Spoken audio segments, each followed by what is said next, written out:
Welcome to CandleLight Audiobook. Chapter 161. Stop it. Our father said he'd be talking to the Duke, so he'd find a way.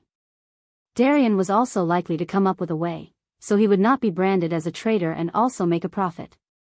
It was very simple. Asher had fallen in love with Celine very much, and if he would control Asher through Celine, it would be all right.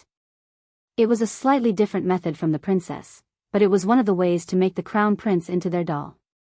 It was a highly feasible plan if Celine decided to follow them. She was also a member of the Count's family, so she would be forced to follow them.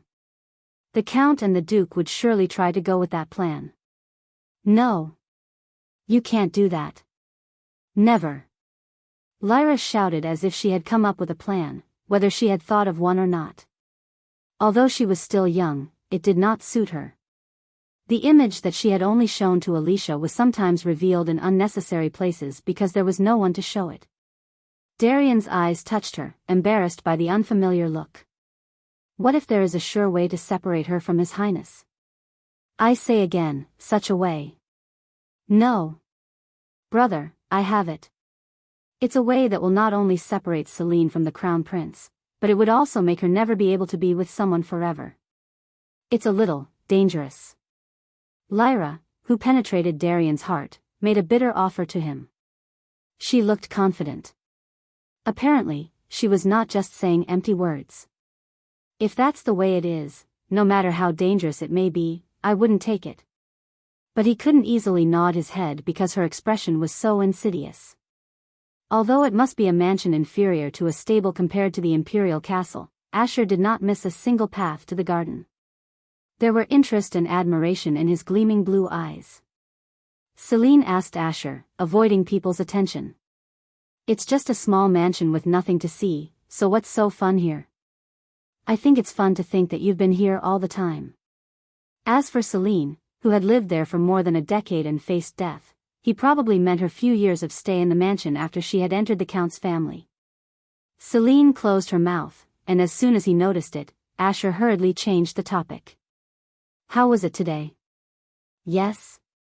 I asked if the Count and Countess were satisfied. This time, Celine was speechless for a different reason. She was shocked to know that he had been truly trying to win their favor. It was a great honor just to make a visit. Was it not good? Again he asked her, and Celine shook her head with a small smile. That's not true. I'm sure they would have liked you if you hadn't shown favor otherwise. You're in a position to do so in the first place. It's a little bit disappointing to hear that since I've tried my best, but it hasn't worked. He had made his futile efforts, but he was pleading for praise like a child. Oh my God. You are a fully grown man, but why does this look so cute? It's because there is no need to say that, so don't be angry. So, saying so, she gently touched his palm. Then he reddened his ears a little and quickened his steps. He seemed embarrassed and wanted to avoid people's eyes. After his birthday this year, the official age of Asher was much higher than hers, as they were 20 and 17 years old, respectively, but Celine had lived a life longer than his. So it was clear that he would not be able to overcome her life experience even if he lived another lifetime. Celine asked teasingly, "Shall we go to the indoor garden quickly?" "I'm ashamed, so let's do that." Celine laughed a little louder at the sight of his cuteness and candor at the same time. A letter with her name arrived at the mansion if it was true that the judge was interested in Celine as he had mentioned last time. The letter was sent under the name of Fry, except for her last name, so she tore the envelope off, thinking he was a businessman who wanted to get an investment, but she could not shut her mouth after reading it. "I'm Fry, and I'm a judge. I have no last name because I came from the Imperial Castle. I'm worried about your health. Good tea and sweets have come in, and I want to have fun and talk with Lady Vermont.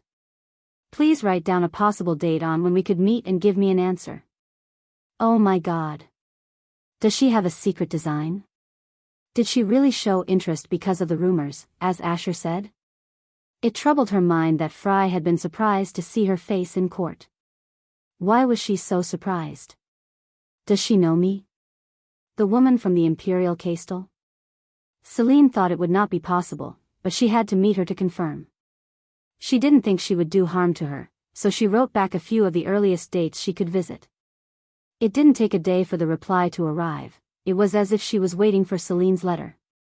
She proposed to meet Celine on the earliest date she had sent, and that day came faster than she thought. "Miss, you have to decorate yourself a little more gorgeously. You're about to become the crown princess." Since Asher's visit, Annie had been talking like that. No matter what clothes she wore, "You're about to become a crown princess." She was not the only one. From the servants and maids of the mansion to those who she did not know, they all regarded Celine much more than ever before and respected than ever. It's because Mr. Asher crossed the capital in a glorious carriage. How surprising. Though it was late, I was told that he had passed all the busy streets on purpose. It's as if he was showing off who he was going to meet and make a rumor. I didn't see him like that before. Though he was the crown prince, he was still a man. When asked if she didn't like it, the answer was no. He wanted to show off because he liked her, and it could be possible for her to dislike it. "Why don't you change your dress now?" Celine smiled as she laughed at her nagging to wear a fancy dress without knowing where she was going.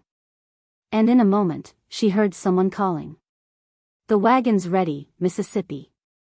She put down the book she was reading at the call of the servant and got up from her seat. "I hope it's not bad." Things were so easy that there was a sense of uneasiness in the place where it was not necessary. Celine, who looked at herself again in the mirror, breathed out deeply and left the mansion. Frey's mansion was located in the suburbs. Although she was a royal family member, it was a simple house that could not be compared to the mansion of the Count. Unlike other aristocratic mansions, she could guess her pedigree because of how high her walls were. It was only natural that Frey's mansion was small. It was because she was a royal family, not a successor. In order to protect the imperial power, only minimal support existed for the royal family, except for the crown prince. Sometimes it was extremely rare for the crown prince or the emperor to give major posts to those who were highly trusted, but it had nothing to do with Frey, a woman. It was a great deal of treatment for her just to get a position as a judge. Not only were there a few single female royal family members, but most of them had lived quietly with the support they got from the empire. "Miss, it's about to arrive," said Annie, who checked as the mansion grew closer when she looked out of the window. Annie's nervous expression was evident because it was her first visit to the imperial mansion. This was the same for Celine, who failed to grasp Frey's intentions. Soon after Annie's words, the carriage stopped at the mansion gate. A royal guard that could be seen out of the window looked strict. However, with a very simple procedure, the guard opened the front door so that the carriage could pass through. The carriage stopped in front of the mansion through the small but beautifully decorated garden. The voice of the driver who announced the arrival was heard. Even though the knight and Annie's eyes were on Celine, she did not go out immediately. She touched her head and clothes and asked, "Annie, how about my clothes?" Chapter 162. Perfect. Even though Annie answered like that, she straightened Celine's dress just in case. She had seen Frey once in the court, but she had invited Celine like this. Therefore, it must be because it was important. I don't know her intention, but I can't be blamed for anything even if it's something small. Not so relaxed, Celine stepped out of the carriage with her graceful figure. Frey, who had been waiting, greeted her with a warm welcome. "You must be tired after that long journey. Come on in. Thank you for inviting me." She greeted Celine with a very bright look and friendly manner, contrary to her concerns. The cold-hearted judge she had seen in court was nowhere to be found. There was only a middle-aged woman with a soft smile. Surprised by this, Celine answered slowly, but without finding fault with her. Frey led her to the lounge by herself. Celine followed her dignified steps with a straightened back. As expected, she was a royal family member. Unlike its small size, the interior of the mansion was splendid. Each of the little ornaments on display looked like a work of art in the hands of a craftsman. Even Celine, who had had many opportunities to experience quite colorful gold and silver coins through all the parties she attended before, didn't know what to say. After walking around for a while, she was able to reach the lounge. There were fragrant tea and sweet snacks on the table as if they had just been prepared for Celine. It's been a long time since I saw you in court. I'm sure you were surprised that you were invited by me all of a sudden. I suddenly thought of you, so I sent you a letter without realizing it. I'd like to have a little chat with you while we drink some tea. I'm afraid I will cause you some inconvenience. No, thanks for inviting me. I'm relieved as you say that. I'm sure you will like the tea and refreshments, which I have bought and waited to get after a long time.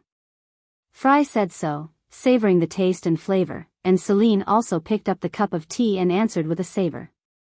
As she said, it was a fragrant tea. It smells really good. It tastes even better. Really? I'm really looking forward to the taste. Celine smiled softly and took the teacup to her mouth. Why does she serve this tasty tea? Hiding her astonishment at Frey's favor, she tried to find out her true intentions, but it was impossible. There was no information she could get from her as she talked about the tea and the weather with a soft smile. So Celine was waiting for the main point, drinking tea and eating snacks, and suddenly, Fry started asking strange questions. What is your hobby? It was only about her hobby. Celine rolled her eyes hard and tried to find a hobby she didn't have because Fry was very curious about whether it was just a question to keep the conversation going. Hobby? I don't think I'm into anything else. It's like reading a book. I see, it is reading. That's why you were so knowledgeable. You can get innate intelligence and fulfillment in reading. Thank you for your kind consideration. Well, what's your favorite food? Again, Fry was very curious about Celine's favorite food. Celine, still a little perplexed by her unknown intention, continued to ponder. My favorite food is... Well, I think it's meat. I see. Meat is important for growth. Then, what is your favorite color? Blue. It's a beautiful color. What's your favorite flower? Tulips, and lilies. Why on earth does she ask these questions? Celine continuously wondered because Fry looked genuinely curious since she kept on asking these random questions. It seemed like she was asking to not just have a conversation. They were questions and interests that she had never heard from the Count after she had come into the Count's family and met her new father. No, not even her mother had asked about her with such great interest. It was strange to receive such great attention from someone who had nothing to gain from her, and she could understand such interest if it was from the opposite sex. It's so mysterious. In addition, she could not change the topic as Fry occasionally admired or was surprised. In the end, her unpredictable actions caused Celine to feel uncomfortable in a different way than when the first time she felt uncomfortable with tension. When she wiped her forehead with a handkerchief and expressed it, Fry hurriedly apologized after realizing that she had overreacted to the first visitor she had in the mansion. Oh, I'm sorry.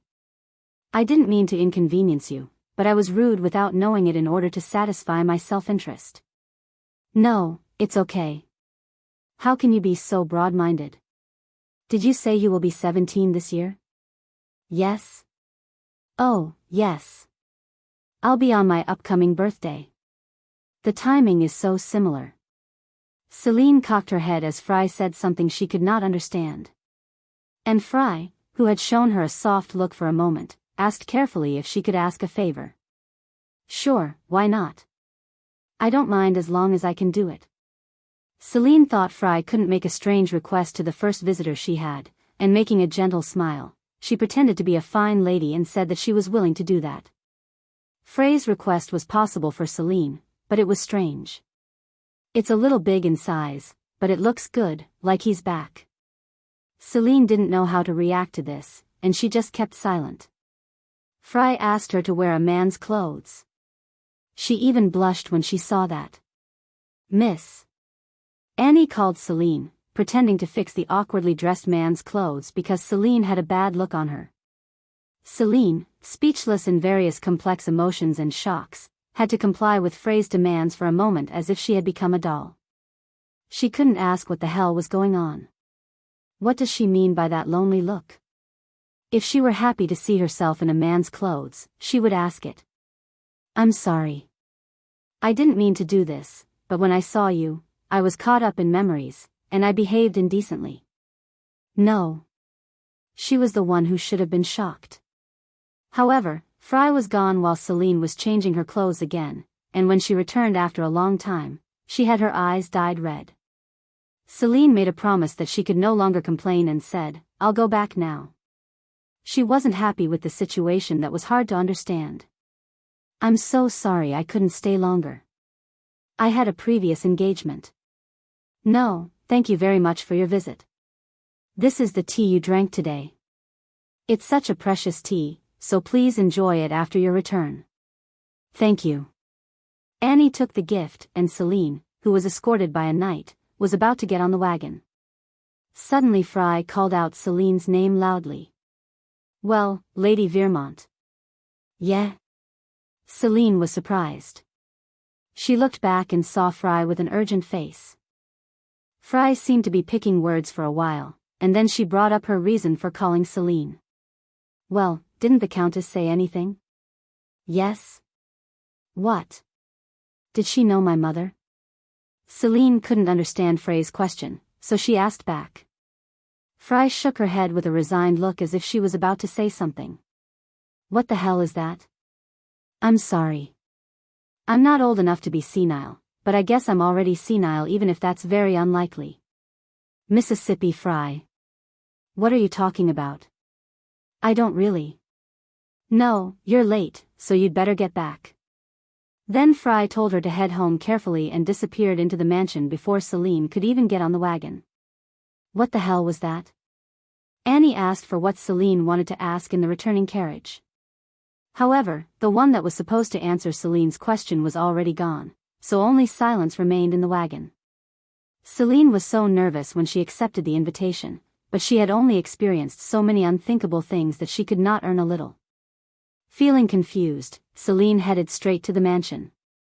After arriving at the mansion, she was a little tired from her nervousness. She took a rest for a while and went down to the dining room at dinner time. Soon after the meal began, the brother and sister began to oppress the Count as if they had prepared in advance. "Father, I don't think it's good to have a connection with the Crown Prince." "Darien, haven't I said I have already finished talking to other nobles?" "You'd better reconsider," Darien replied with a determined look. Chapter 163. As if he was frustrated, the Count put the fork down loud on the table and got angry. "That's not a matter for you to get involved in. That's what Celine's will is already, and I've also given my approval as the head of the Count family." Lyra's fine hand stopped him as he tried to raise his voice in rebuttal. "Brother, there is nothing we can do as our father decided that. He is the head of the Count family, right?" But her face was so grim that she also showed great opposition to it. "But what is your reason for stopping Darien?" Slowly chewing the salad, Celine observed Lyra. And Darien called her name with a groan. "Lyra. Have dinner before it cools down, brother." Darien, who followed his sister's words rather than his father's, glanced Celine and quietly kept eating. But Celine had a lot on her mind because of the strange things that had happened during the day, and even Darien and Lyra empowered her concerns and questions, so Celine left the dining room without finishing her meal properly. Celine, who went back to her room thinking it would be better to have a cup of tea to cool her mind and go to bed, was appalled at the sight of a stranger in her room. "Who?" "Shoo." As Celine was surprised and was about to scream, an uninvited strange visitor hurried up and gently wrapped around her waist. With the other hand, he lightly closed her mouth to buy time for a while so that she could not get stuffy. "Lady Celine, it's me." The voice sounded urgent. Still, it was a familiar voice. So Celine opened her tightly closed eyes and checked the intruder's face. Then she saw the face of Asher with a soft glow. Who could believe that it was Asher who was in her room, as he had been the main topic of the conversation of the people of the Count family after she had just come to her room after dinner? Celine, who saw him in front of her, blinked and expressed embarrassment. "Do you recognize me?" Celine quickly blinked at Asher's question and expressed her sympathy. It was because her mouth was still blocked. When he read Celine's recognition, Asher took off his hand and breathed a sigh as if he were relieved. "How? Why did you come here?" As Celine, still perplexed, asked. Asher looked very disappointed and said, "Didn't I tell you that I'd be here today? Did you say that?" She forgot because she hadn't been so busy lately. It seemed that Asher had said he'd come again, but was it today? The timing was truly exquisite. It made her shudder because it would have been possible for him to have appeared while he was with her maids. "I'm sorry. I've had so much to think about lately that I've forgotten." So she apologized briefly, because she thought that he could not appear suddenly without a promise, and she thought it would be her fault this time. Then Asher, who turned over her golden hair on Celine's forehead, smiled affectionately and replied, "It's okay." She must have been sweating because she had been nervous. Though his hands were very friendly and warm, her heart began to beat a little faster. "What made you feel so hard like this?" "Ah, just this and that. The biggest problem of all was Frey's work today." Come to think of it, he had talked to her about Frey's interest in advance. Looking at her, who was still tense and anxious because of her troubles and Asher's touch, he carefully sat her down on the sofa, poured some water, and asked again, "Can't you tell me about it?" "No, it's not like that, it just happened a little absurd." Instead, Asher was the only one to confide in, so Celine began to carefully talk about what had been embarrassing today. The letter had arrived from Fry and she had visited her mansion, and after a series of questions, she had finally handed her a man's suit and asked her if she could try it on. When she explained that far, he was also perplexed by his expression. Even if he said that the story was made up, there was nothing to look strange, and the situation was not common. He cocked his head and said, "That's strange. She's not the kind of person who did such a thing to the person who first visited." Celine responded by adding a little strength to her voice, "But it's all true. My maid, Annie, also saw that." "Oh, I don't doubt it. I was just thinking about why she did it. I didn't see her often, but I didn't think she was the kind of person." Asher hastened to make an excuse. Surely it was unbelievable to think of her as a judge. Therefore, he furrowed his forehead for a while in distress and said as if he had come up with something. "So I heard that she has a brother who was kicked out. I think she might remember her brother when she saw you." "Her brother?" "I don't remember the details because it happened to me when I was a kid. There's a royal family who's been kicked out for an unpleasant incident, and I know it's her brother." "My God. Then the clothes I wore? Maybe it's her brother's clothes. By the way, not her sister, but her brother? Why did she think of her brother as a woman?" Aware of Celine's question, Asher added an explanation. "I happened to see his portrait when I was very young. He looked quite noticeable. When I first saw you, I had a sense of déjà vu that I saw somewhere, but I think he's a little bit like you. He looks like me." Then, she could understand why she had done that, but it did not make any sense to.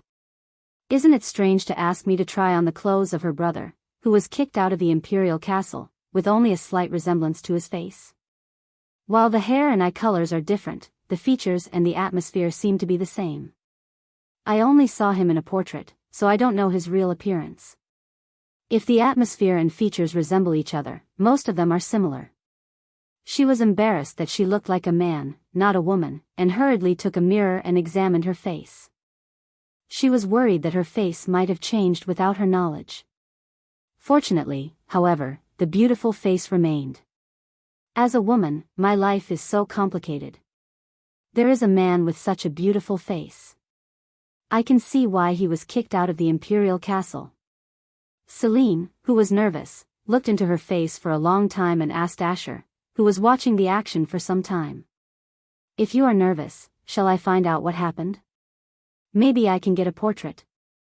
I'd appreciate it, but I'm afraid you're busy." "It's okay because I'm not the one who will get it."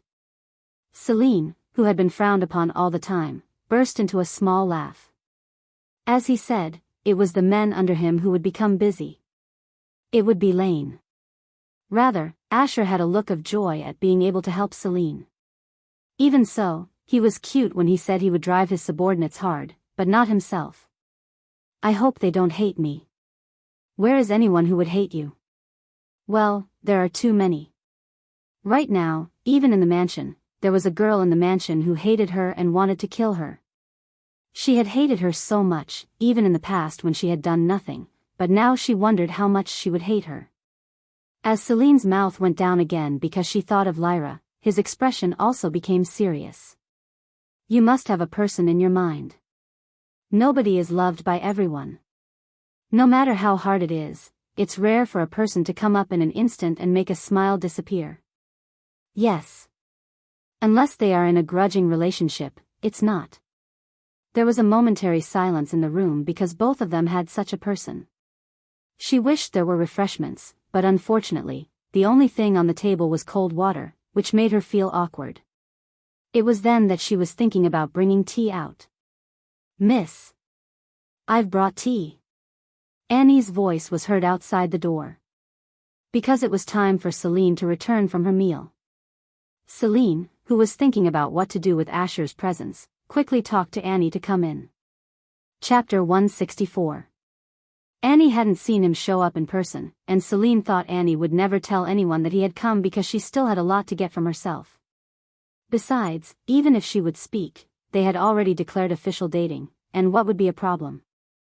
The tea you got as a gift. Huck. Annie, who entered the room in Celine's call, found him as a matter of course and became as rough as she was in surprise, and Celine rebuked her. What are you doing there? I was just about to get thirsty, but that's great. Yes? Yes. Annie wanted to ask how he had been here, but she was quick-witted, so she prepared refreshments without asking otherwise. Of course, she tried to listen and get even a little bit of information, but the important conversation was over and, to make matters worse, she couldn't get any information because Celine asked her to leave the room. Is it a Bacchian's black tea?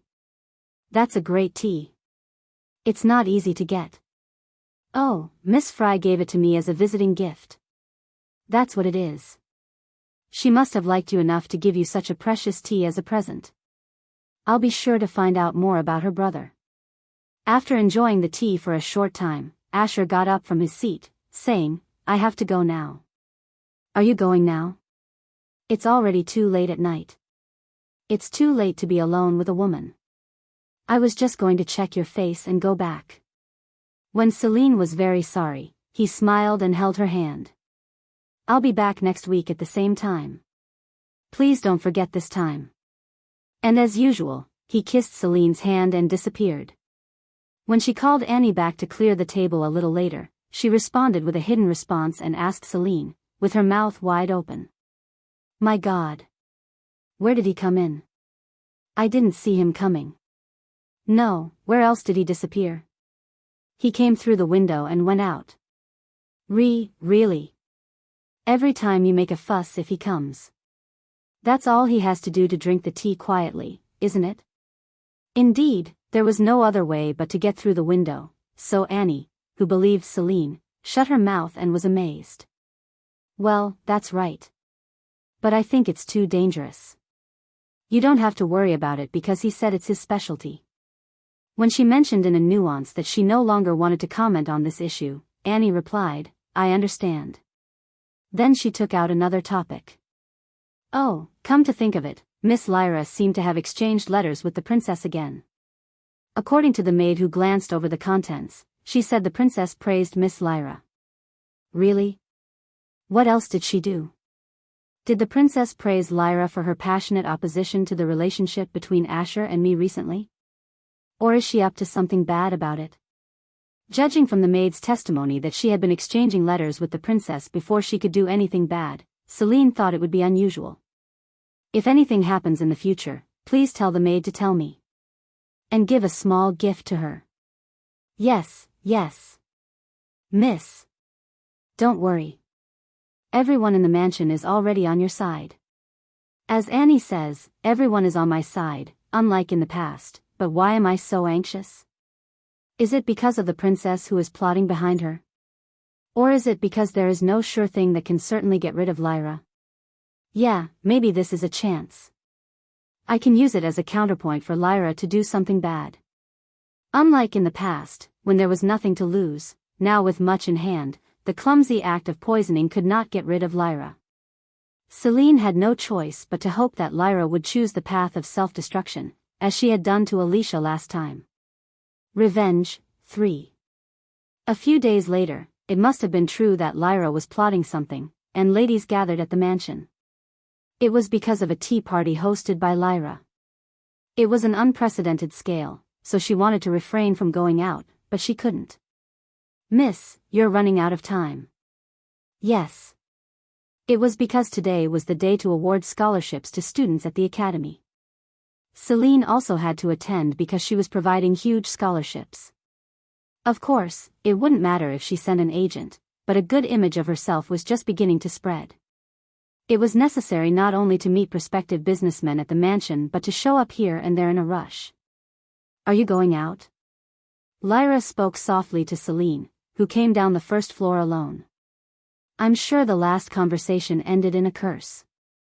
Celine, with a laugh, answered yes, and Lyra folded her eyes softly and asked again. It was a sweet smile she had never seen recently. "When will you be back?" "Well, I don't think I'm coming in today." So when she managed to resist the delirium coming out, she answered with a false answer, and Lyra's face, which was like a fluffy petal, quickly turned icy cold. "Really? Really or not, is there an obligation to report it to you? When were we supposed to be like that?" Despite the fact that there were other ladies around Lyra, she turned around in a cruel way. They were women who she had no need to look good anyway and had no advantage from. My God, how vulgar of speech. Who the hell is calling her an empire star? Isn't it a falling star? A falling star with a long tail hanging out. Maybe. Oh, poor Lady Lyra. At their whispering voices, Annie gritted her teeth and uttered a small curse. At the same time, there was a compliment on how to deal with such bad girls and deal with them so resolutely. "I can't be resolute."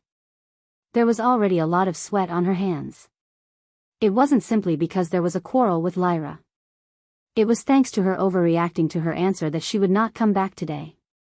It was clear that Lyra was going to do something today, as she had worried. "You're here." When she arrived at the academy, Baron Burboom welcomed Celine with a bright smile. Then, by giving Annie a look right behind her, he announced that their relationship had progressed very much. Celine smiled brightly and said, "Would you like some time to talk with Annie?" "Yes." "Oh, no." So when she made fun of him for nothing, the Baron of Burboom was so startled that he shook his hands. Annie pretended to be indifferent, fanning. It was then when she was going to make a little more fun of them because it was so cute. "Lady Celine." Someone called Celine's name. When she turned to the place where she could hear the voice, there was Corinne in full dress. People's eyes were on her with the 3 knights, perhaps because she couldn't come with the busy Marquis of Vincent. Lady Corinne. But why did she come here? I didn't send her an invitation, and it's not a great event to honor. Furthermore, there had even been no Marquis Vincent, who had always followed her, worried. Why on earth? Celine couldn't hide her embarrassment because she couldn't grasp her intentions, but Corinne smiled softly and handed over the letter she was holding in her hand to Celine. "It's a reply. I think it's a little late. It was partly because I was thinking about it, and it was because I persuaded the Marquis." "Reply? Don't tell me, the letter I asked you to be a teacher at the academy last time." She had thought her reply was a little late, but she had thought Corinne had to consider the political position, too, so she couldn't help it. However, she didn't expect her to bring it herself. And that kind of benevolent face she had. She had thought Corinne wouldn't turn it down because it was her request, but it was true that she was inwardly anxious. Celine rushed to open the letter she had received from Corinne. The content was very concise. Nevertheless, it struck Celine's fancy. "I'll accept the offer of the lovely Lady Celine." How can I not like Corinne? Since reading Corinne's letter, there was no Celine who, as the Empire's star and investor had pretended to be graceful in the eyes of people. "I can't refuse your offer as you are doing such a good thing." Corinne. Chapter 165. Celine, who had forgotten the time and place before Sarah's words had finished, hugged her. The Baron of Burboom, who had never seen Celine like this, opened his eyes round and hardened like a stone. "I'm surprised that you remembered my dream that I once mentioned before." "I thought I was too far from my dream, so I forgot, but I can't believe I had a chance like this," said Sarah, stroking Celine's hair. She looked so touched that it would not be strange for her to shed tears right away, unlike just now, when she had kept her face calm all the time. Now Celine had grown into an adult at the outer appearance and it looked very strange, but Sarah and Celine fell into a world of their own, without being aware of their surroundings. But no one laughed at them. They didn't know what they were talking about, but who could laugh at them when they relied on each other? "Wouldn't the Marquis of Vincent hate me?" "That's not true. The Marquis of Vincent likes you very much. Even at a young age, she's great," he said, praising you. "He was just worried that you have something to do with the Crown Prince." Sarah answered so and looked around. She seemed to be concerned because it was a political story. And the Knights of Celine and Sarah, who noticed the signs, surrounded them to block the eyes around them, but they were not enough to even block the conversation. Celine grabbed Sarah's hand and urged her to go inside. The wary Baron Bourbon hurriedly changed the seats for Celine and Sarah, and because of that, Celine was free to talk to Sarah throughout the ceremony. "And this is a secret. I thought I'd tell you. Actually, the Duke of Frederick has visited the Marquis several times." "The Duke?" "Yes. I think he has visited not only the Marquis but also the others. Those are the ones who stay neutral. He also came to my father even though he was a humble family." "Oh my gosh. Is it because the princess failed to make such a remarkable achievement, or is it because of the power of Asher?" Perhaps it was both, but it was not an easy matter to see that even the Duke moved in person, unlike in the past. "Will Mr. Asher be all right? Does he know this fact?" "I think he's working on something because he's so busy that he can barely see my face." She believed he would do well on his own, but she could not rest assured that he had been helpless in the past. She hoped she could get him to know this as soon as possible. She was impatient because there was still a little time left before his visit. Sarah added, holding Celine's hand to see if it was revealed on her face. "That's why the Marquis made up his mind." "Did he determine?" "Yes, the situation is that he can't keep neutral anymore." It was not necessary to ask which side of the group he was supposed to be supportive. If the Marquis of Vincent stood by the Duke's side, Sarah wouldn't be here. Celine asked Sarah with a little relief, "Did anyone else make up their mind like the Marquis did?" "Maybe. They've often visited the Marquis. Until recently. They were all great people who loved their country. If so, it meant that they were not on the side of the Duke to abandon the country and join hands with a foreign country."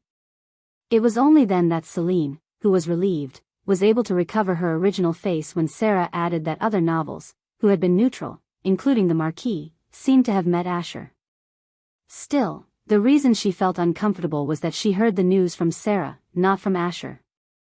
Even if he would talk to her, she would not say anything to others around, but he had not said anything. He had just said, "I'm doing well. I think I should say something when I meet him this time." With such determination, she again straightened her back and smiled gracefully. Nevertheless, Celine, who did not hide her benevolence, proudly rose to the podium. As Celine ascended to the podium, countless students who were indebted to Celine stared at her with respect and awe.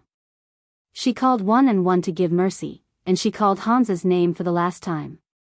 He had already been awarded another scholarship for his outstanding grades, and he was with a puzzled look at why his name was called again. "I promise to support your living expenses, including scholarships, until you graduate, because you have excellent grades and you are intelligent." As soon as Celine's words were over, the audience was in a state of uproar. This was because it was an unprecedented support. It was not just a scholarship, but a support for balancing the living cost. He didn't work even for what the Academy intended. Celine, who smiled softly at Hans, who was perplexed, soon turned to see where Jessica was. She wasn't even supported, but she was thrilled with her mouth shut. It was only a penny at the most. "Hans, I didn't make this decision just out of past relationships, so I hope you don't feel burdened and accept it. It's only when you do well that Jessica is happy." Finally, Celine, who patted Hans lightly on the shoulder, came down from the podium with everyone's praise. Hopefully, he would develop as much ability as he got support. After the ceremony, she had a long conversation with Sarah and was on her way back. She could see Annie's chest opposite her with a strange brooch. Come to think of it, the students at the academy are wearing it. What's that? When she was curious and asked, Annie replied with a significant smile. You're just beginning to notice, aren't you? It's a feat of my loyalty to you. What does that mean? When Celine asked again for the answer that she did not understand, Annie began to tell the long story. Isn't this similar to the brooch you first gave me? That's right. In fact, I bragged that I got this brooch from you. I told them it was the evidence of your recognition. And they were all jealous. So. As Annie took some time to say, even Jessica pricked up her ears and showed her interest. The knight who rode the wagon together didn't show up his interest, but he also seemed to be curious about it. Annie opened her chest wide and said, I made a similar but cheap brooch, to give to those who are loyal to you. So, they're kind of followers of Miss Celine, right? When asked by Jessica, cocking her head, Annie raised her voice, saying, yes. Other forces and groups all have their own emblem. Well, the common people don't have that, do they? So I thought, let's make it too. I made it for the purpose of doing it. Oh, my God. I didn't expect so many people to follow Miss Celine. Because Miss Celine is such a worthy person. Jessica, who answered as if it were right, reached out her hand, asking for one. Annie looked at Celine's face and said, I'll give it to you later. You sold it. Celine was sure Annie would have sold it. Even the cheapest brooch would cost money to make, so it was worth it, but it had been done without mentioning anything to her master herself. Yes, I'll overlook your fault just this time. It was a great thing to do because there was nothing like an emblem to bring people together. Celine also liked her fast report of telling the truth. By the time she got to the mansion, the sun was already going down, because she had quite a long chat with Sarah. The young ladies who had come before her leaving the mansion as Lyra's guests were still not going back, filling the garden and enjoying tea parties. For a tea party hosted by a minor, the time was quite long. As soon as Celine got off the wagon, the keen gaze of the ladies gathered around her and fell to her. There were also a mix of adult women in it, who really didn't know who they were. Are you enjoying your party? Celine greeted such foolish women with a graceful gesture. The only thing that was better than the common people was to pretend to be noble. Nevertheless, it was to remind them that they were shallower in their behavior than the common people. Of course, it's a party invited by such a noble lady. Ashamed of this, the young ladies bristled up. They disparaged Celine without knowing that it was a ship that sank due to holes everywhere. Chapter 166. Oh, my God, you're wearing a very unusual bracelet, aren't you? Is it a popular bracelet among the common people? How faultless I am. A young lady went so far as to insult the bracelet she was wearing. You don't know who gave the bracelet to me. She seemed very curious, so Celine smiled softly, and answered, unusual, isn't it? It's a bracelet from the Crown Prince. Although they were hostile to the Crown Prince, he was the Crown Prince. She insulted the gift of the one who would become the Emperor. If Celine told him the truth, she would be punished for insulting the royal family. But because she no longer felt the value of dealing with these stupid women, Celine looked around, ignoring her pale face. At the center of the crowd was a bright-faced Lyra. What the hell are you going to do? Celine spoke to Annie to get Lyra's routine today and went up to her room. She then ordered the cleaning again in case of any danger she didn't know and opened the window wide to pay attention to the garden, and nothing happened, whether it was unfortunate or not.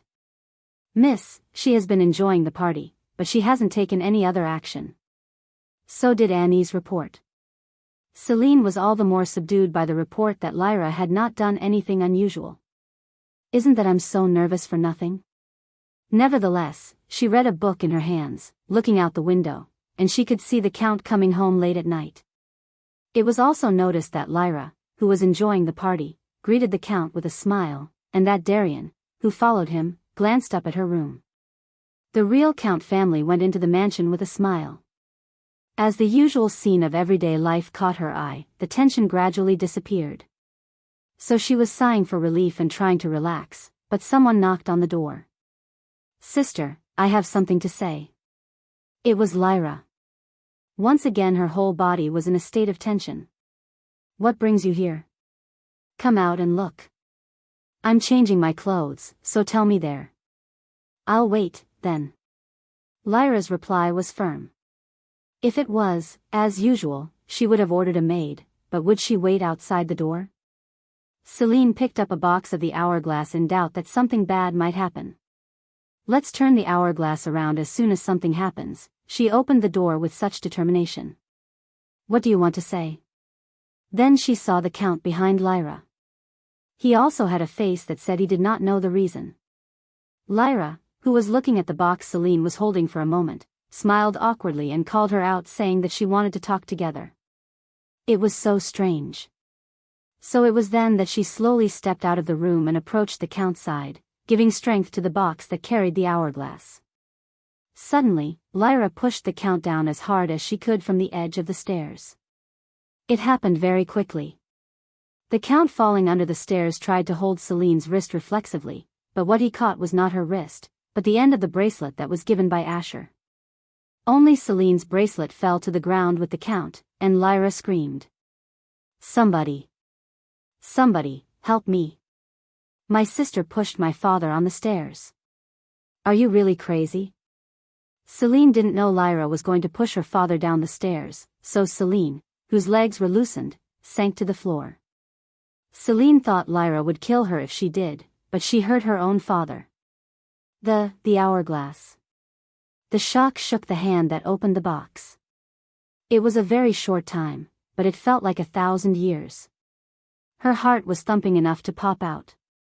Fortunately, she soon opened the box and got her hand on the hourglass, and as she was trying to turn it around in a hurry, someone popped up in the middle of this misery like a vision. "Lady Celine?" It was Asher with a pale face. "Why did you show up so recklessly when you had someone else?" The Count that fell down the stairs, Mila, whose eyes were round when she saw him, and Celine, who fell on the floor. As soon as he saw through all this, he took Celine's hand. Then he disappeared, leaving behind a screaming Lyra. Only the Count and Lyra were left in the crowd of those who came to ask what was going on. The misery that Lyra pushed the Count down the stairs quickly turned into a forest. It was a bit of a familiar forest now. There was also a mansion in front of her, decorated a little more beautiful than last time with various flowers and ornaments. Lady Celine. Can you hear me? Where did you get hurt?" Next to her, Asher kept calling Celine's name. She didn't hurt at all, but he looked pale as if he was about to fall. It seemed as if it were a vision. "Lady Celine?" The anxious voice of Asher calling her name sounded clear in her ears, but she could not respond, as if she could not hear it. Lyra, who was pushing her father away without a moment of hesitation, and the Count, who reached out to her with wide-open eyes at the moment he fell, and Asher, who appeared at that incredible moment. The unthinkable happened one after another, and after many more calls from Asher, Celine came to her senses. "Mr. Asher." As Celine, who tried to rise from her seat in haste, fell back to the ground because she didn't have any strength on her body, so he hurriedly supported her. "Are you all right?" "What?" "Yeah. I'm fine." Celine, who blinked a few times to find herself, checked her hand. Fortunately, the hourglass was in her hand. She had to turn this hourglass around and go back to before Lyra had pushed the Count. So when she came to her room, she wouldn't open the door, pretended she wasn't there, and she would turn everything that had happened. Just as she was about to turn the hourglass around, Celine stiffened at the thought of it. How long has it been? She hadn't had a clue of how long it had been since Lyra had pulled the Count. The time to return with the hourglass was only 5 minutes. It was a very short time, so she always checked and calculated the pocket watch before using it, but she couldn't check it because what had just happened was quite an instant. Even at this moment, when she was thinking about whether she could go back to the past, her hesitation grew bigger and bigger as time was running for 1 second, 2 seconds, and so on. In addition, if I turn back the hourglass here, I'm going to stay here alone. As Celine had experienced, when she turned back the hourglass, everyone around her returned to the past 5 minutes ago, but she stayed the same. What if she turned back the hourglass and she stayed in the woods, and after her bracelet was broken when Lyra pushed the Count from the stairs, time would turn back to when he appeared in the mansion? It would be the worst situation. With the hourglass, she couldn't solve the current situation, so she had to stay calm and find another way. You'd better enter the mansion first. Asher's worried voice rang from her head. He was supporting her, but she was still sitting on the dirt ground. She was about to get up with a nod of her head, and then she had a sense of déjà vu. So how did Mr. Asher appear in the spot? How did he appear? It wasn't the day he was supposed to visit, and it wasn't her room. He had appeared right next to Celine as if he had known what had happened. Maybe, if he hadn't come, she could have turned the hourglass around and escaped the situation. When she thought that way, her voice popped out with a little bit of resentment and anger. It was because she thought that he had interfered. How did you get there? It wasn't the day you promised. Then Asher took a little time and answered. It was because the bracelet was broken. The bracelet? Actually, I enchanted the bracelet that I gave to you. So I'll know if anything goes wrong. But then it suddenly went off, knowing that the bracelet is broken. I was surprised if something went wrong with you. Chapter 167. She had thought it was unusual, but she hadn't thought it had such a deep meaning. Now it wasn't surprising that there was such magic, moving through space and turning back time, and that it was a simple magic. What else can I blame him, who said he was worried and ran straight ahead without delay, for? Even his ability that he had been hiding all the time had been revealed. If it had not been Lyra alone who had been there, but dozens, no, hundreds. Celine overlapped her hands in the hands of Asher, who wrapped her shoulder. Thank you for coming. A subdued voice came out with a bit of trembling. It was simply because of the fact that he had come, and she had no way to undo this misery that dominated her mind and was angry without knowing it, and she was so sorry. Is there anyone else in the world who would worry so much about me as much as him? No, she could affirm that there was no one else. After a brief pause in Celine's frank confession, Asher suddenly embraced her tightly. He held Celine in his arms, fearing that she might disappear at any moment. Thank you very much for being safe. In the darkened woods, the two felt precious to each other for a long time. No, I just thought I was too shameless. You are still so young and innocent. Oh, my God. If the other guy said that, I'd slap him on the cheek, but you, why are you so cute? You don't even know that I'm much older and not pure. If it were not for the situation, she might have answered that it would be okay for him to be shameless. She didn't know what he had come up with, but she also thought she might have answered that it was okay for him to do so. He kept his eyes in the air and didn't move for a while. Then he reached out to Celine with a face that said, nothing happened, as if he had admitted his shameless self. Shall we go? As soon as Celine, who smiled at him, nodded, the two disappeared in an instant from the small villa in the forest. How can you be here in this shabby place when you are a noble? Because of the crown prince, who suddenly appeared in the middle of the night, a viscount managing a small estate that was quite far away from the capital appeared like the wind. This was because he was told that a beautiful woman and the crown prince, who showed up without a single servant, were looking for him. Perhaps he was about to go to bed, but without proper clothing, he visited a restaurant where the crown prince waited. He was in a hurry, and he was short of breath though he had ridden a wagon. Asher didn't care about this, and he didn't feel sorry for him at all. I'm sorry if I had come this late at night. Maybe it's a small estate, so there's no place to stay. He added a word, hitting his glass against Celine's glass on the other side. His eyes were filled with affection. I don't know if I'm alone, but my lover is with me. The eyes of the Viscount were naturally directed at Celine. Oh my God, can a woman of this world be this beautiful? All he could see was her beautiful appearance even though she wore clothes and jewelry that were clearly the finest. Any rhetoric in the world would be insufficient. For this reason, the Viscount was simply absent-minded and was drawn to her, forgetting that she came with the Crown Prince. Well, I don't like that eye of yours. As soon as the Crown Prince gave a light tap on the table, the Viscount hardened his body. He quickly found his fault and bowed his head to the ground. I'm sorry. I'll take you to the castle right away. He must not have been that incompetent than Asher thought, and since he had done a single act of disrespect to Celine, like a moth caught in the light, he had thoroughly controlled his actions. Mr. Asher, I don't have any gold coins because I didn't bring my servant. What do I do? Celine spewed out a very graceful expression for her lack of money. The fancy jewelry on her wrist, which held the glass, became shinier as the light was reflected to it. Selling it alone was enough to buy most of the stores on this estate. I see. Then I'll have to buy it on credit. But if Celine's ornaments were not even visible, Asher answered calmly. At the words of the Crown Prince's plan to make a credit, the Viscount raised his voice in amazement. Oh, no. I'll pay for it. Oh, no. Let me pay. But Asher shook his head lightly because he had to buy it on credit. No, put it in my name. Write down the date and the current time, too. I'll send a servant to pay for it later. Yes. It wasn't an amount that he couldn't pay.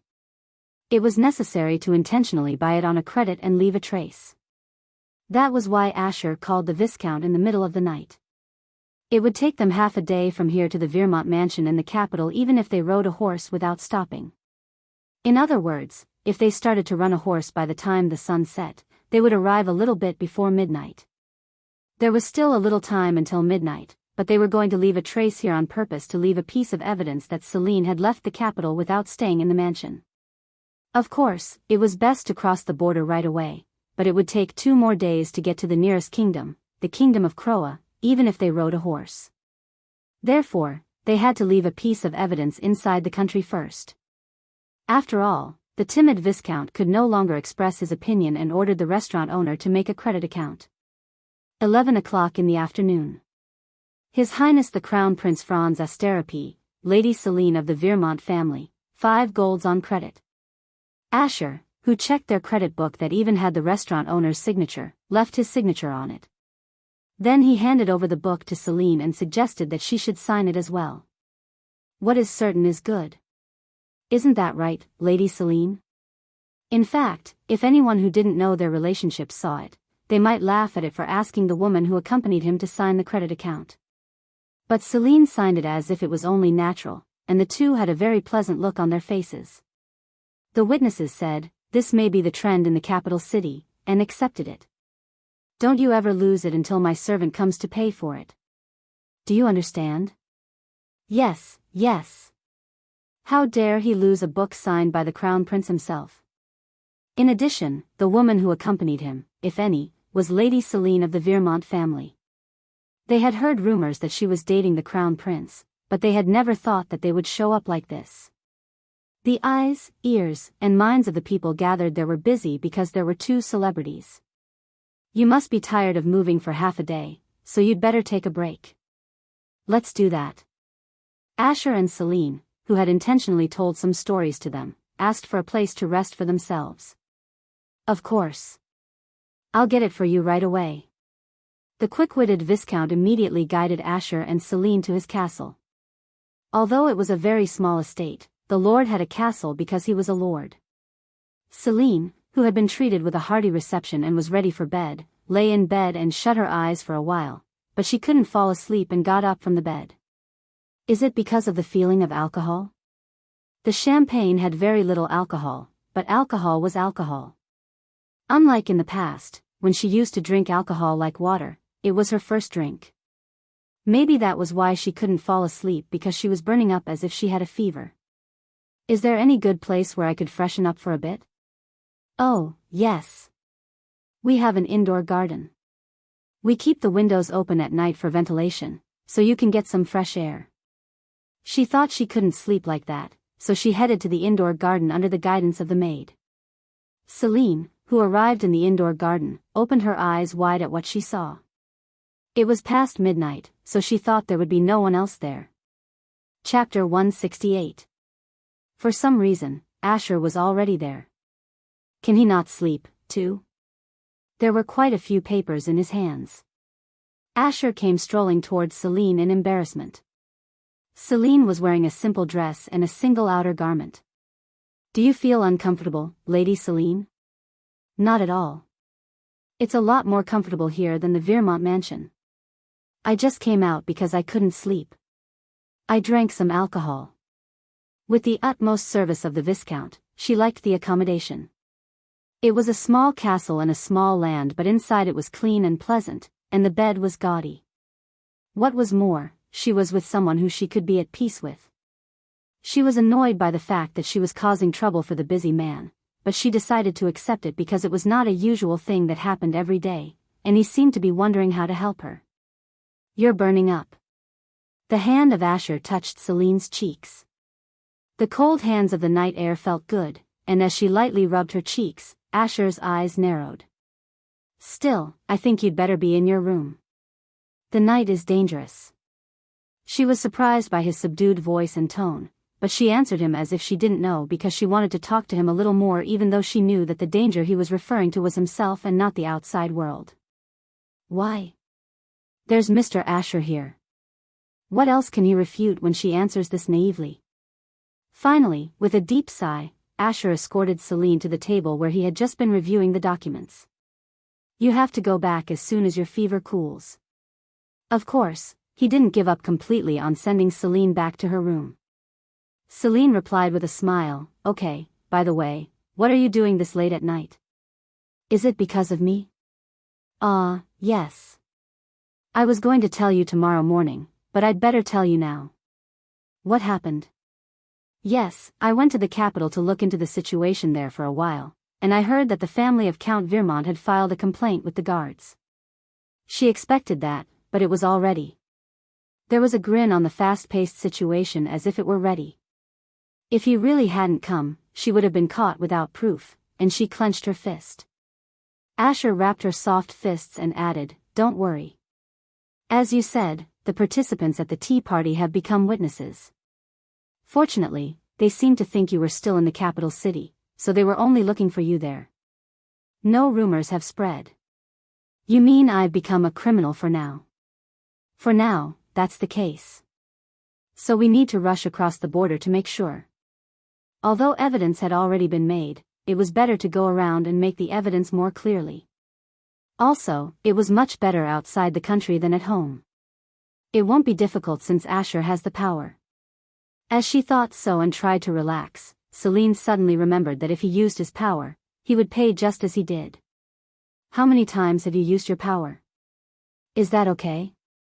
She had to sleep all day long after using the hourglass. How many times did you use it today? Celine became worried and asked Asher, Are you all right? How many times have you used your power? This distance is fine. It's not that far away. I'm glad to hear that, but... Unlike Celine, who could only use her power once a day, he could control the distance of his power on his own, so the price for using his power seemed to be different. Still, it was true that she was worried, so she spread her fists and held the hands of Asher. It's not enough for you to worry, so you can relax. You should go to bed as soon as possible. You have to get up early in the morning. I see. Celine did not return to her room but waited for a long time for him to turn the documents and review them before returning with him. Celine and Asher left early in the morning, and someone knocked on the door of the office of the Viscount, where he was enjoying his leisure. When he answered, Come in, one of his faithful knights came inside, making a fuss. Viscount, Viscount. Did you hear that? Lady Celine of the Vermont family, who was called the Imperial Star, killed the Count last night. The shocking news from the knight's mouth surprised him so much that he got up from his seat. What? Last night? What are you talking about? You know that Vermont's Celine was here last night. Yes. But, is the beautiful lady, who came here with His Highness the Crown Prince, Vermont's Celine? Yes. I did see it clearly with my own eyes, the name on the credit account. The Viscount raised his voice, who had seen the ridiculous book, which had been signed by Vermont Celine. When the Viscount contradicted, the knight expressed his question, cocking his head. If so, that's weird. No one could travel that far after committing a crime in the capital, right? Haven't you heard anything wrong? No, I received the document directly from the capital. Please look at this. The knight handed the document from the capital to the Viscount. The Viscount looked at it over and over again as if it was unbelievable. What's this nonsense? It was an official document, even stamped with a seal. When the Viscount no longer spoke and murmured to himself, the knight uttered a plausible hypothesis. Surely, she was falsely accused. That's probably what happened. I don't know who it is, but it's absolutely stupid to make such a ridiculous claim. A lot of people saw Vermont Celine, who was with His Majesty the Crown Prince.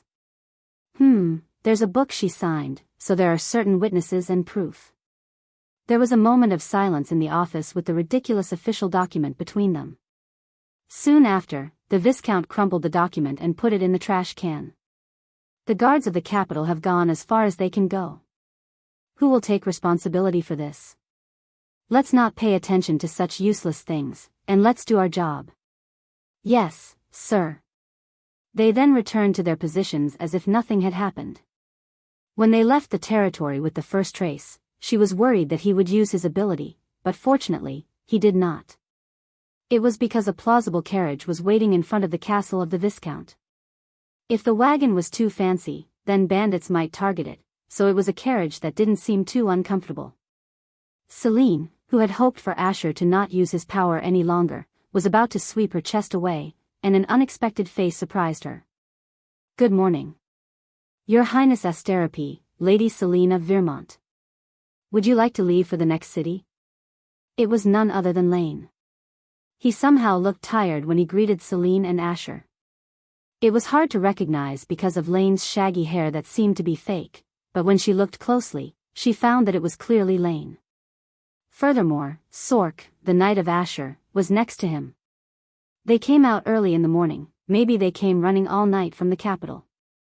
She didn't know if Asher had the ability to carry a carriage, but from his complexion, it was clear that he had probably been running all night. Mr. Asher. It was only the two of them without a driver or a servant, so she called out his name and asked, "What on earth is this?" As soon as he recognized Celine's gaze, he answered quietly, "To leave evidence that we are moving." She didn't understand what he meant, but she couldn't show it, so she got on the wagon as he had prepared. Then she asked Asher again as soon as they left the place where the Viscount and the people of the estate said goodbye to themselves with a big bow. "What do you mean to leave evidence? And a carriage without a servant? This wagon is literally for evidence. It's for evidence to pick us up only when we leave and cross the border. That's why we don't have a servant. We don't have to. Oh my God. So we're moving somewhere in the middle? And using his power? Last night he said he was fine, but Celine kept worrying because she knew he had to pay the price just as she did every time she had used the hourglass. So when Celine's expression became very dark, he added that he was okay. Chapter 169. I should not have said I have to pay the price. I realized my limitations a long time ago, so I've never used my power to fall down ever since, so don't worry too much. But, it was possible that with distance this far he might go beyond his limits without realizing it. As the light of concern lingered on Celine's face after he had explained it several times, Asher held her hand gently. In addition, I am a descendant of the blood of the first emperor, who was called a half-god. I've seen the ancient texts that someone, who does not succeed the blood of the royal family that had been passed down through generations but who was taken from the outside will pay a serious price. However, I hope you'll be relieved of your worry because I will not be harmed at all with this much. She could not refute it any longer when he said that he would be careful. Come to think of it, he had used his power many times last night. Unlike herself, who once used her power and had to fall asleep all day, Asher was fine. Of course, being worried was another matter. This was because she realized through this incident that their abilities were not omnipotent and that relying on it could lead to an unexpected mishap. I understand. Instead, I hope you don't overdo it. Understanding Celine's worries, Asher gently kissed the back of her hand and promised to do so. I'll take your words into consideration. Celine was relieved of her worries, and Asher held the hourglass box in her hand and said, But it's okay today, so we'd better move on. The carriage is uncomfortable. When we get a comfortable carriage, let's get on the wagon and move. She thought he would not let it go because he was stubborn, but she didn't even feel like blaming him because he added an excuse. I understand. I'll pick up my stuff. So when she gave up and got the hourglass box back from him, he moved the space as if he had waited. The sudden change in vision was no longer surprising to Celine. As Celine toured a quiet vacant lot outside the village, he handed over a black cape to her that he had prepared.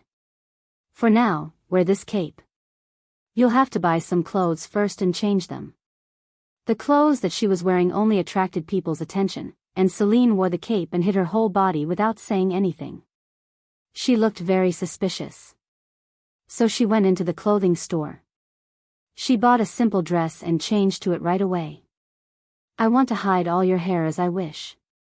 I think it's better to cover your face, too. Asher furrowed his forehead upon the beauty of Celine, which he could not erase even though she had changed into a simple dress. He seemed to want to hide her beauty that was too much. Celine smiled and asked him to relieve his worries. Should I tie my hair? No, I don't think that's going to solve it. Well, do you want me to wear a hat? No. Even if you do so, we'd rather go to a deserted place. A deserted place? Is there a place like that? As Celine asked back, wondering, Asher replied with a nod. Yes, we'd better get an accommodation. Yes? Surprised by the unexpected answer, Celine stepped back and sprained her ankle, and Asher hurried to wrap around her waist to support her. Where? Lodging? A place where we can be alone? Is that really the sound that comes out of the mouth of a man who had his ears blushing whenever we meet? Celine asked if she had heard it wrong. Where? Accommodation where we can be alone. Oh, my God. As Celine's face turned pale from holding back her hiccups, only then did Asher realize the meaning of the accommodation that she might have misunderstood. He folded his eyes slightly. Well, I didn't know you were such a bold woman. If you've told me earlier. Oh, no.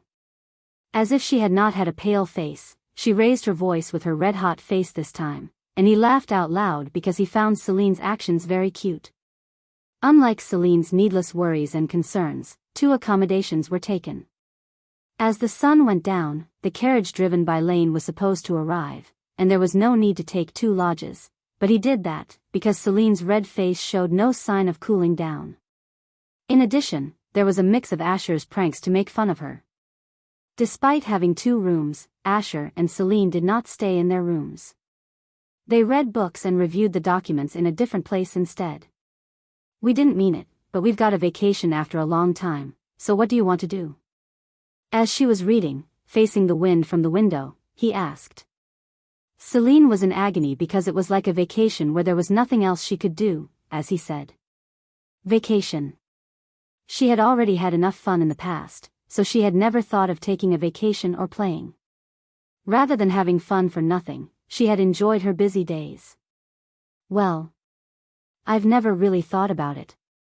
It's fun to do something rather than take a break. Doing nothing will only make me nervous. I see. Celine's answer gave him a slightly sympathetic nod.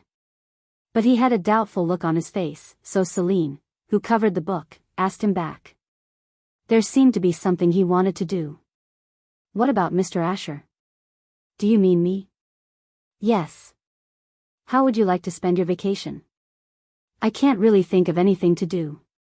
Then he answered as if he was expecting that Celine would say that.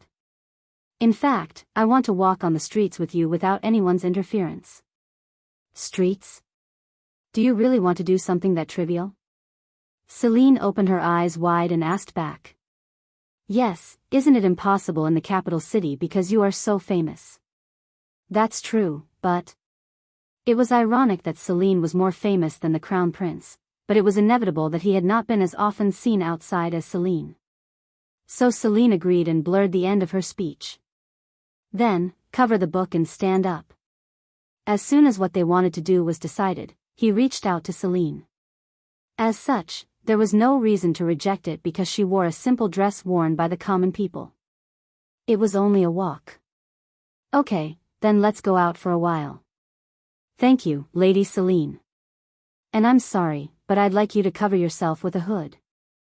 Okay. Celine smiled with a bright smile. Moreover, since it was what Asher wanted, she was willing to do it even if it was difficult. Who was the one who had just been asked to go out for a walk? Celine, who came out of the lodge, began to glisten her eyes. Looking around constantly, it reminded him of a noble lady who first came out to the street. He was sure she would have been used to it if the days of when she was a commoner were longer. Oh, my God, Mr. Asher. Look at that. At the end of Celine's hand, there was a man who dazzled people with a plausible magic trick. There were probably more magicians that were more beautiful and mysterious than this one, and perhaps because of the joy of being on the street, she was very excited by the crude magic. As Celine, who was enjoying their walk more than anyone else, watched every street vendor and adorned the street, Asher smiled contentedly and held her hand gently. You look like a lost child. Only then did Celine, realizing how excited she was, blushed and avoided his gaze. Oh, I'm sorry. I've never been out like this before. You mean before you went into the Count's family? It was a question referring to when she was still a commoner. When there were no restrictions on going out. Celine hesitated, unable to answer the question for a moment. She soon slowly opened her mouth. At the time, we were too poor to go out. There were so many pretty and delicious things out there that I always wanted to buy. Besides, it was hard for a little girl to go to a crowded place alone. It was dangerous. Prostitutes had been a disgrace not only to the nobility but also to the common people, so she had been often told harsh words by mischievous men. That had made her more reluctant to go out.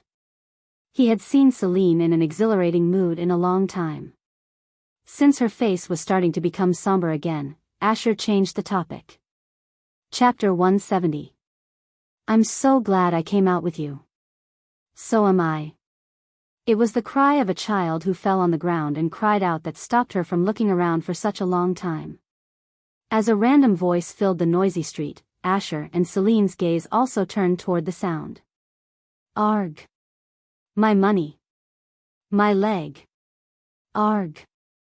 At the direction of the child, rolling on the ground, was a man running away from the crowd like a loach. The man was very quick, even though he was big.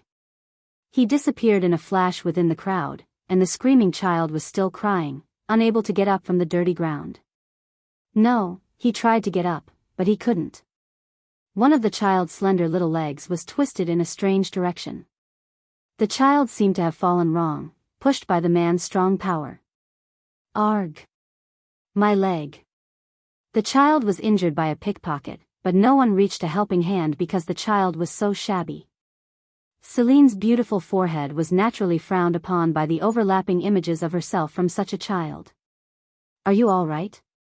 At that time, he reached out to help the child in haste, but all the child could do was roll on the ground, let alone hold his hand in the pain of his broken leg. While watching all this, Celine bit her lip and hesitated a little, then took the hourglass out of the box. If the child had lost only money, I would have finished this by giving the child some money. It was only a matter of time before a child in such a slum would die if he had a disability. She had seen such a child so many times and was able to decide because she had lost them. Anyways, today's schedule was all about a walk, and most of all, he was around her. If he woke her up again, she could get up somehow. So, please, it's not too late. Celine turned the hourglass back. And time went back, except for herself. Lady Celine? When did you take out your hourglass? More than that, why? As he was holding her hand, he suddenly pointed out the hourglass that Celine was holding, but she had no time to answer him.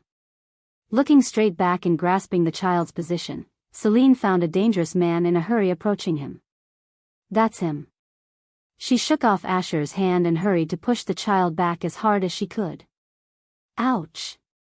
Lady Celine. The child, who was suddenly pushed out, rolled on the ground, and instead what remained there was Celine, who suddenly moved violently and gasped for breath. What the hell is she? Because of the sudden turn of events, the eyes of the people were gathered to the fullest extent, and Asher hurried to Celine. The man surprised by her sudden action might have changed his target, but the man had long been gone. Are you all right? Why do you ask her that? I'm the one who fell down. Compared to being pushed hard, he didn't seem to be hurt, and the child stood up on the ground and screamed. He had a nervous face.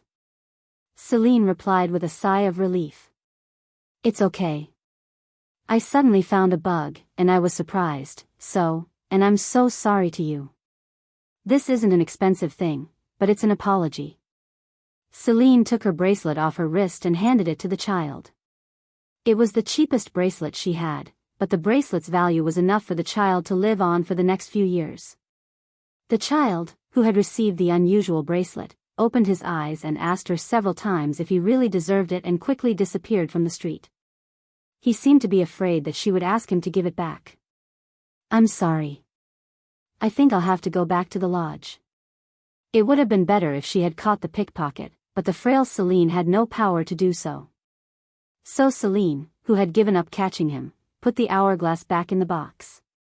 However, Asher's expression was strange. Well, Mr. Asher? Lady Celine, the color of the ring. The color of the ring? Celine lowered her gaze to her own hand in response to Asher's serious reaction. Why did the ring's color change? The ring had no problem, so Celine cocked her head. Asher looked at Celine's ring for a while and then looked at her. He was dumbfounded. Mr. Asher? I'm sure the color changed. He blurted his words and furrowed his forehead. He could not talk about it anymore because the color of the ring had returned to its original state as if it had not changed at all. His ring's color also came back after a while, but its color took more time to come back. He knew that the remaining energy in the ring after using the ability changed its color, but there had been no such case as the energy disappeared so quickly like this, at least as far as he knew. Strange as it was, he rubbed his eyes again and identified the ring. However, the color of the ring still remained unchanged. He must have seen an illusion because he had used his power a lot for the past 2 days. I must have seen an illusion. You must be tired as expected.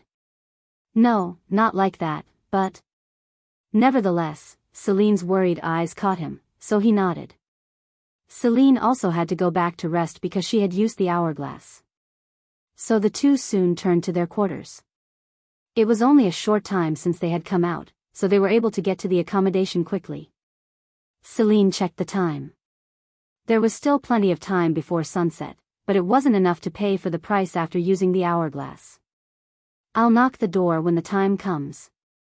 Celine called Asher, who was about to return to his room. I'm sorry, Mr. Asher, but could you please wake me up when the carriage arrives? All right, I'll do that. If I don't get up, please wake me up by hitting me. Yeah? When he was told to wake her up by beating her, Asher opened his eyes wide. Realizing that it was a strange request for others to hear, Celine hurriedly added an excuse. I tend to sleep deeply once I fall asleep, so it's not really easy to wake me up. Don't just call me outside. I was hoping you'll come inside and shake me to wake up. However, the problem was that it was not a good excuse. Asher's eyes narrowed when he was told to come into her room alone and wake her up. It was the look she had seen yesterday. It was the look that was saying that he understood Celine's intentions, but he couldn't tell if it was real or not. So he confirmed the reason with his subtle tone. Do you mean I can go inside while you are asleep? Without permission? Yes, that's not that difficult for you who have sneaked into my room several times already. It was Asher who was teased. Sometimes she got embarrassed, but basically, she had lived longer than Asher, and she was good at dealing with the opposite sex. Sure enough, he answered Celine with the look of surrender. All right. I'll wake you up and have a sound sleep. After Celine fell asleep, Asher went over the documents he had not read before without a moment to reconsider her ring. Everything he had planned had been in the final stages, so he carefully examined it for careful consideration. Now soon, it would be possible to regain the imperial power that had been controlled under the hands of the nobility for a long time. It was a great opportunity to break up the aristocratic party and even the rest of the party. Asher, who had checked the documents carefully until just before the sun was down to the west, had the final report in his hand. It was a new report from Lane in the morning. Because he had been with Celine, he hadn't heard the details, so he thought it was a work-related report, but after reading the first sentence, he realized that it wasn't. Why did he get it so quickly? It's been just a few days since I gave the order. He had to check several times to see if this was really the report he had ordered. It was because it had arrived earlier than he had expected. It was not long before Asher found out the report was correct and began to read it slowly. Chapter 171. His name is Chloe. He was banished from the imperial family and has no family name, and he is 37 years old. Known as the eldest son of Violet, who was the wife of Franz David, he grew up in the royal family but was later exiled from the empire with Violet, who was later found out that he was not David's biological son. That was 17 years ago. His biological father is presumed to be a former lover of Violet, Marquis Renard of the Kingdom of Croa, but it is impossible to confirm because they kept all the information secret. And the whereabouts of Violet and Chloe are unknown. I'm looking for a portrait. I'll let you know as soon as I get it. When he finished reading the report, he remembered a vague story.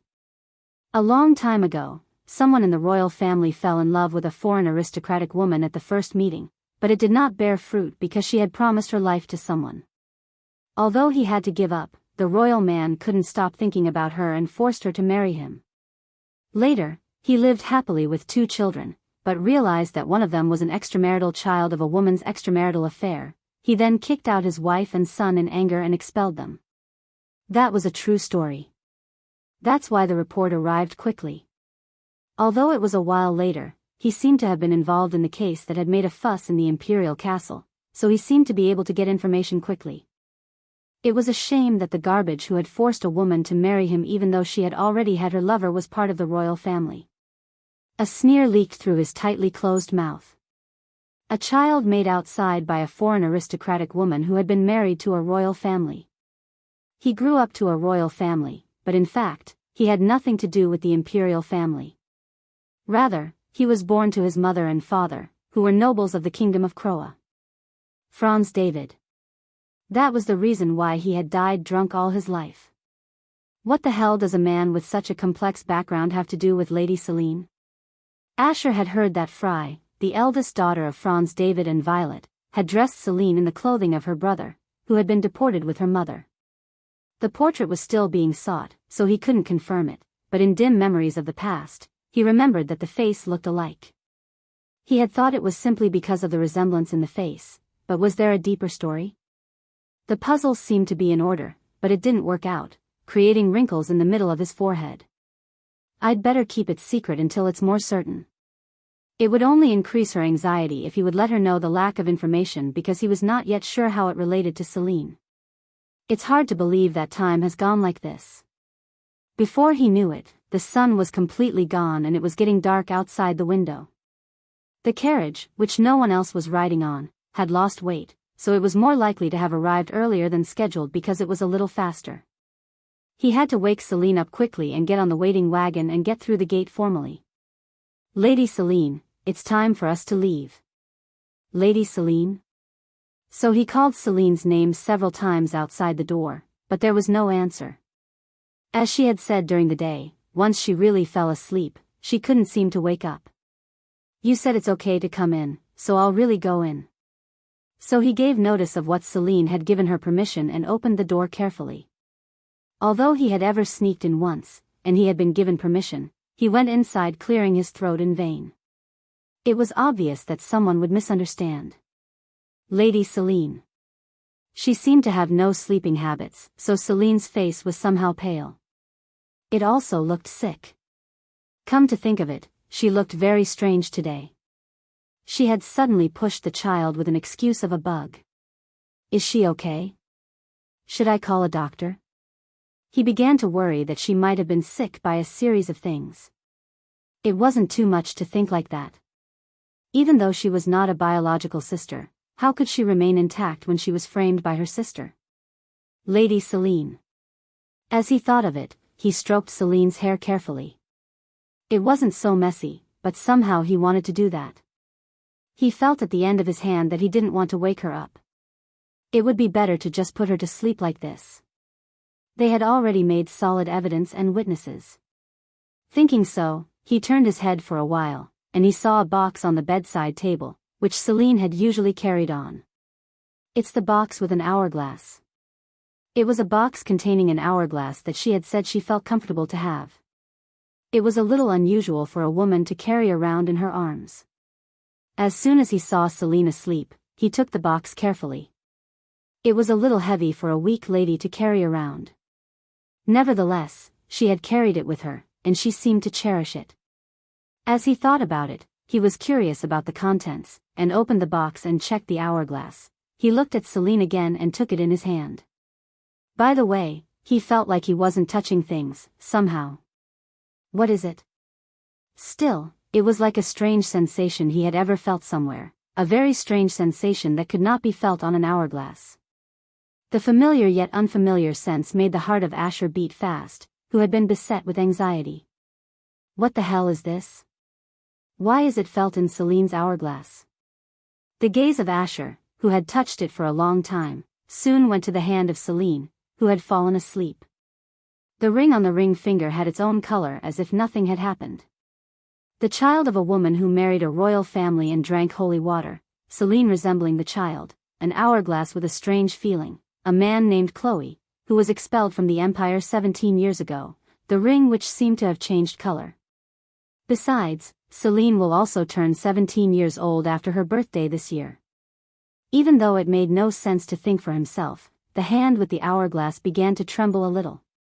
Even though the puzzle was already on its way, he shook his head, saying, "It's conjecture."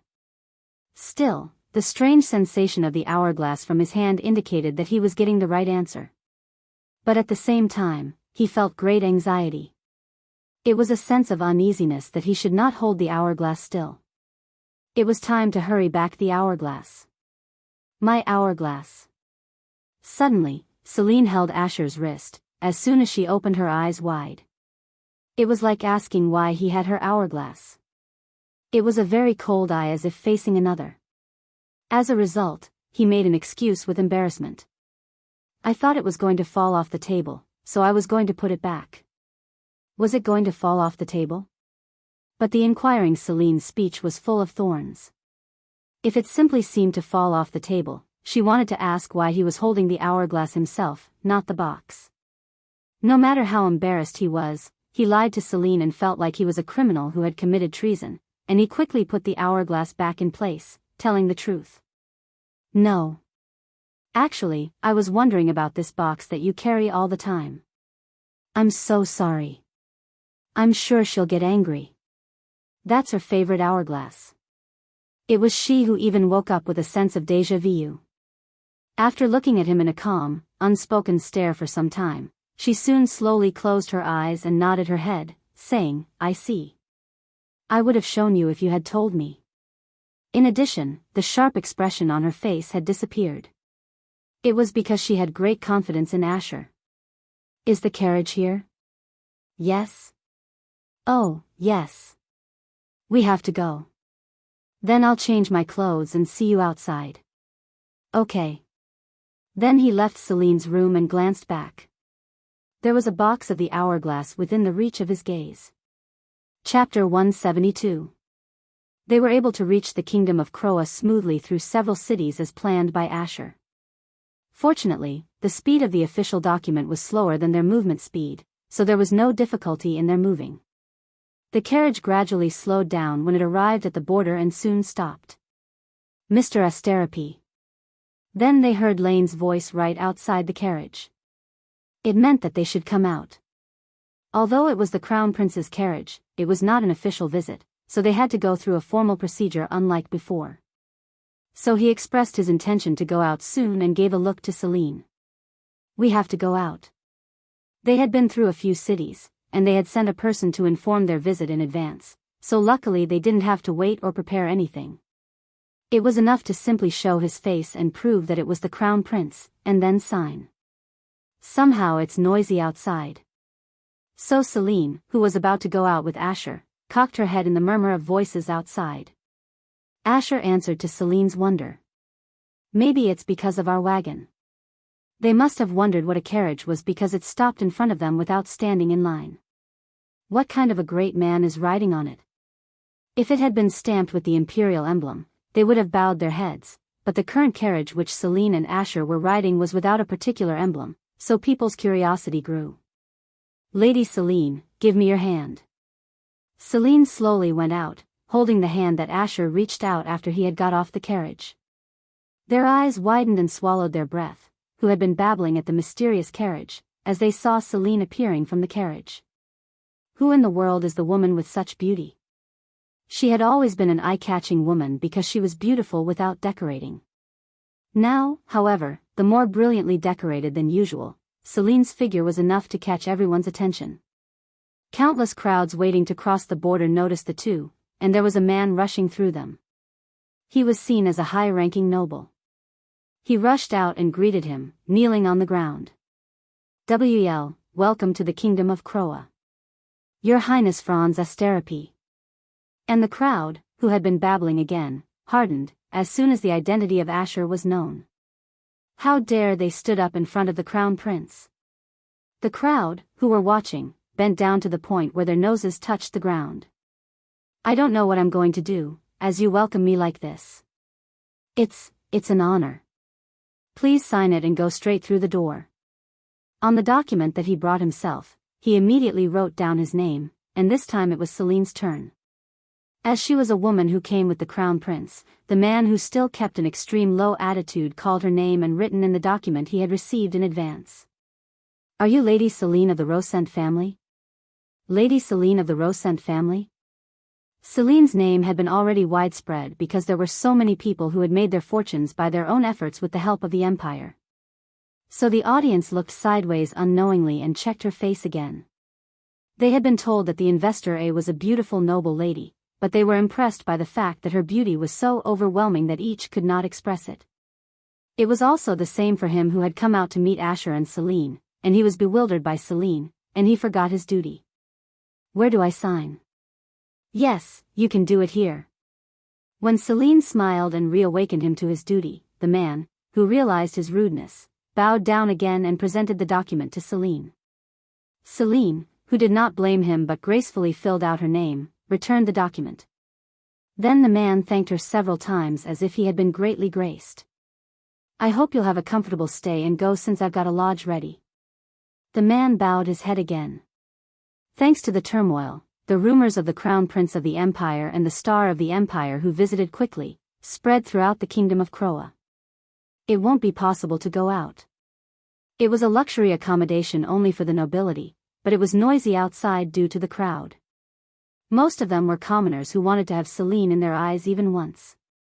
People in the empire had a chance to meet Celine by attending the academy or visiting the county mansion in person, but those in the kingdom of Croa did not. As Celine shook her head at the sight seen through the window, he put down the papers that he had been reading and laughed. "It's all because you are so great. If you say so, what to say?" As she could not refute his words, she blurred her words, and Asher's smile grew thick. "Since we have made evidence that you and I have left the capital for a long time, we will send the wagon first in the afternoon. What about us? What about leaving tomorrow? I'm going to have to go out for a while because I have a business to do." "Business? A business in the kingdom of Croa?" Celine nodded without asking further since she thought he would prepare something for the princess. And she really wanted to rest as she had moved in a carriage. "There's a cook in the kingdom of Croa who's pretty good at it. I remember the course dishes were pretty good. Why don't you come with me in the evening?" "Okay, I'll look forward to it." At the same time Celine answered with a grin. Lane knocked on the door. "Mr. Asher, we've got his location." Asher, who looked at the box of the hourglass for a while, said, wearing a black cape, "It seems like the time has come." I'll be back in a few minutes, so please wait a minute. Asher, who left the words, fled the room in a hurry. He seemed to be in a rush, as if it was really important. Celine, who had nothing else to do after he left, took the book. She had been tired of reading it over and over again during the trip, but she couldn't help it because she didn't have an extra book. While she spent her time flipping through the book, someone knocked on the door. Is he back already? This fast? Celine, who thought it couldn't be done, did not answer and waited. Then the man who knocked on the door made a call. It wasn't Asher who knocked on the door, as expected. Asher, it's me. Rather, he was looking for Asher. At the voice of a strange man, Celine shrugged her body on her guard.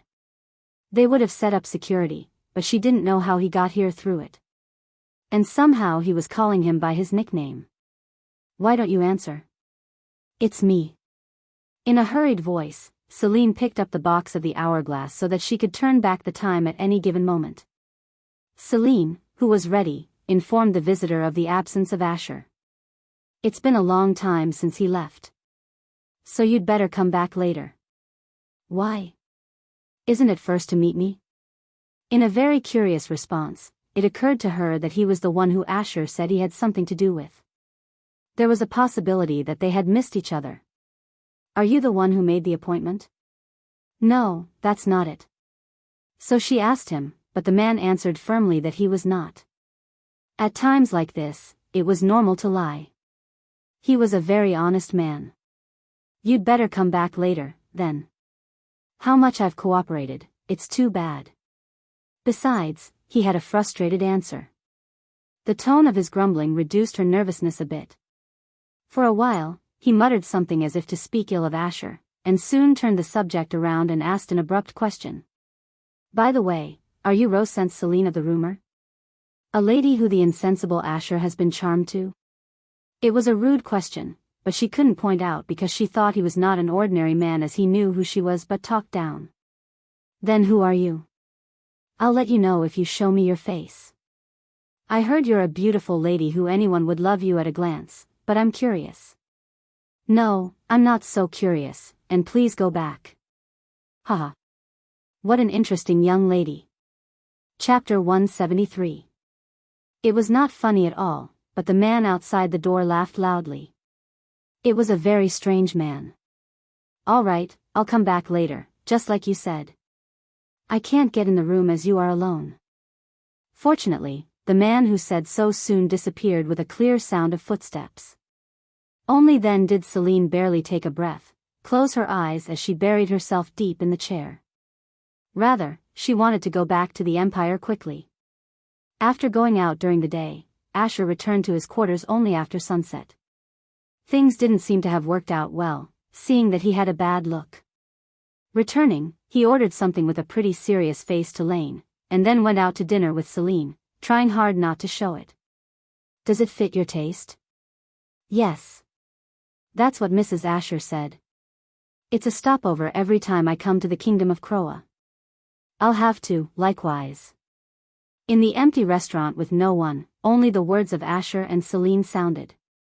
As a matter of fact, she couldn't afford to think of the taste, but Celine smiled softly without trying to show it. She was a little bit disappointed to think that this would be the last time she had a leisurely dinner. Because she no longer had to stop by the city to rest, she was going to head straight to the capital after a few big cities. In addition, the carriage that had already departed was heading straight for the capital, taking only a brief break. Unlike when she had left the Empire, she would arrive in the capital in no time. Therefore, there would be no more time for her to stay with Asher like this. She felt it was the same with Asher, so he was doing his best for this moment, too. So Celine spent the evening focusing only on Asher, and somehow a disturber appeared in the whole rented restaurant. Asher. Lohan? Why didn't you come to see me first? Celine gazed at Asher with great embarrassment at the sudden appearance of a stranger. It was to ask for an answer, but as Asher was also embarrassed, there was no reply. Vermont, Celine said that you would come back in the evening and I went to see you, but you were already out. It was only then that Celine recognized Lohan by mentioning her name. It was the man who had come to visit in the morning. He seemed to have an acquaintance with Asher, and he pulled out a chair and complained, and Asher's face froze in an unexpected situation. If Vermont Celine had told you my story, I wouldn't have bothered you like this. Lohan, who had been complaining, turned his gaze to Celine, which had been staying with Asher all the time. Then he stopped talking with a very familiar response. It was a familiar reaction of those bewildered by Celine's appearance. As soon as he realized this, Asher called his name hurriedly, Lohan. I thought it would be just an excessive rumor, but it wasn't. No, it was a rumor that would never reach a reality. He plainly looked Celine up and down. Celine, offended by him, furrowed her forehead. You didn't ask me to tell Asher your story. Ah, yes. It's my fault. How clever of you. The fame of such a beautiful young lady crossed the empire and even made the kingdom of Croa excited. God is so unfair. So he got nervous, but it didn't work at all. On the contrary, it only added a very interesting look. It was Asher who blocked it. Stop it, before I throw you into the remote mountain. It was pretty rough, unlike Asher. Because of the warning, Asher gave as much as he could. His eyes to dissect Celine one by one fell off. It seemed very regrettable that he took the wine glass of Asher, smacking his lips. What's your business? Is it worth interrupting dinner? No, I don't have it. I just stopped by because you came to Croa. It's a long way from the capital, and you're here to see my face? Yes, I wondered what the purpose of coming to Croa in this busy time of year was. Asher exhaled a deep breath as he questioned, pretending not to know. He seemed he was not very happy with the situation now. It was partly due to the interruption of his time with Celine, and so was Lohan's attention to Celine. You can ask that to Lane later, and go back. Can't you tell me now? Yes. Get out of here quickly, for it's disturbing. When he added a warning to drop him into the sea this time, Lohan finally got up, shrugging his shoulders. All right. We've got plenty of chances to meet anyway. Inevitably. Lohan, who had said so, bowed his upper body to Celine, saying goodbye. Celine was going to bow her head. Lohan. The man, who had snatched Celine's hand before she knew it, kissed on the back of her hand and ran away. Then Celine, astonished by him, spilled the glass of water, and Asher, who had been trying to chase him, came up to Celine in embarrassment. Are you all right, Lady Celine? Ah, yes.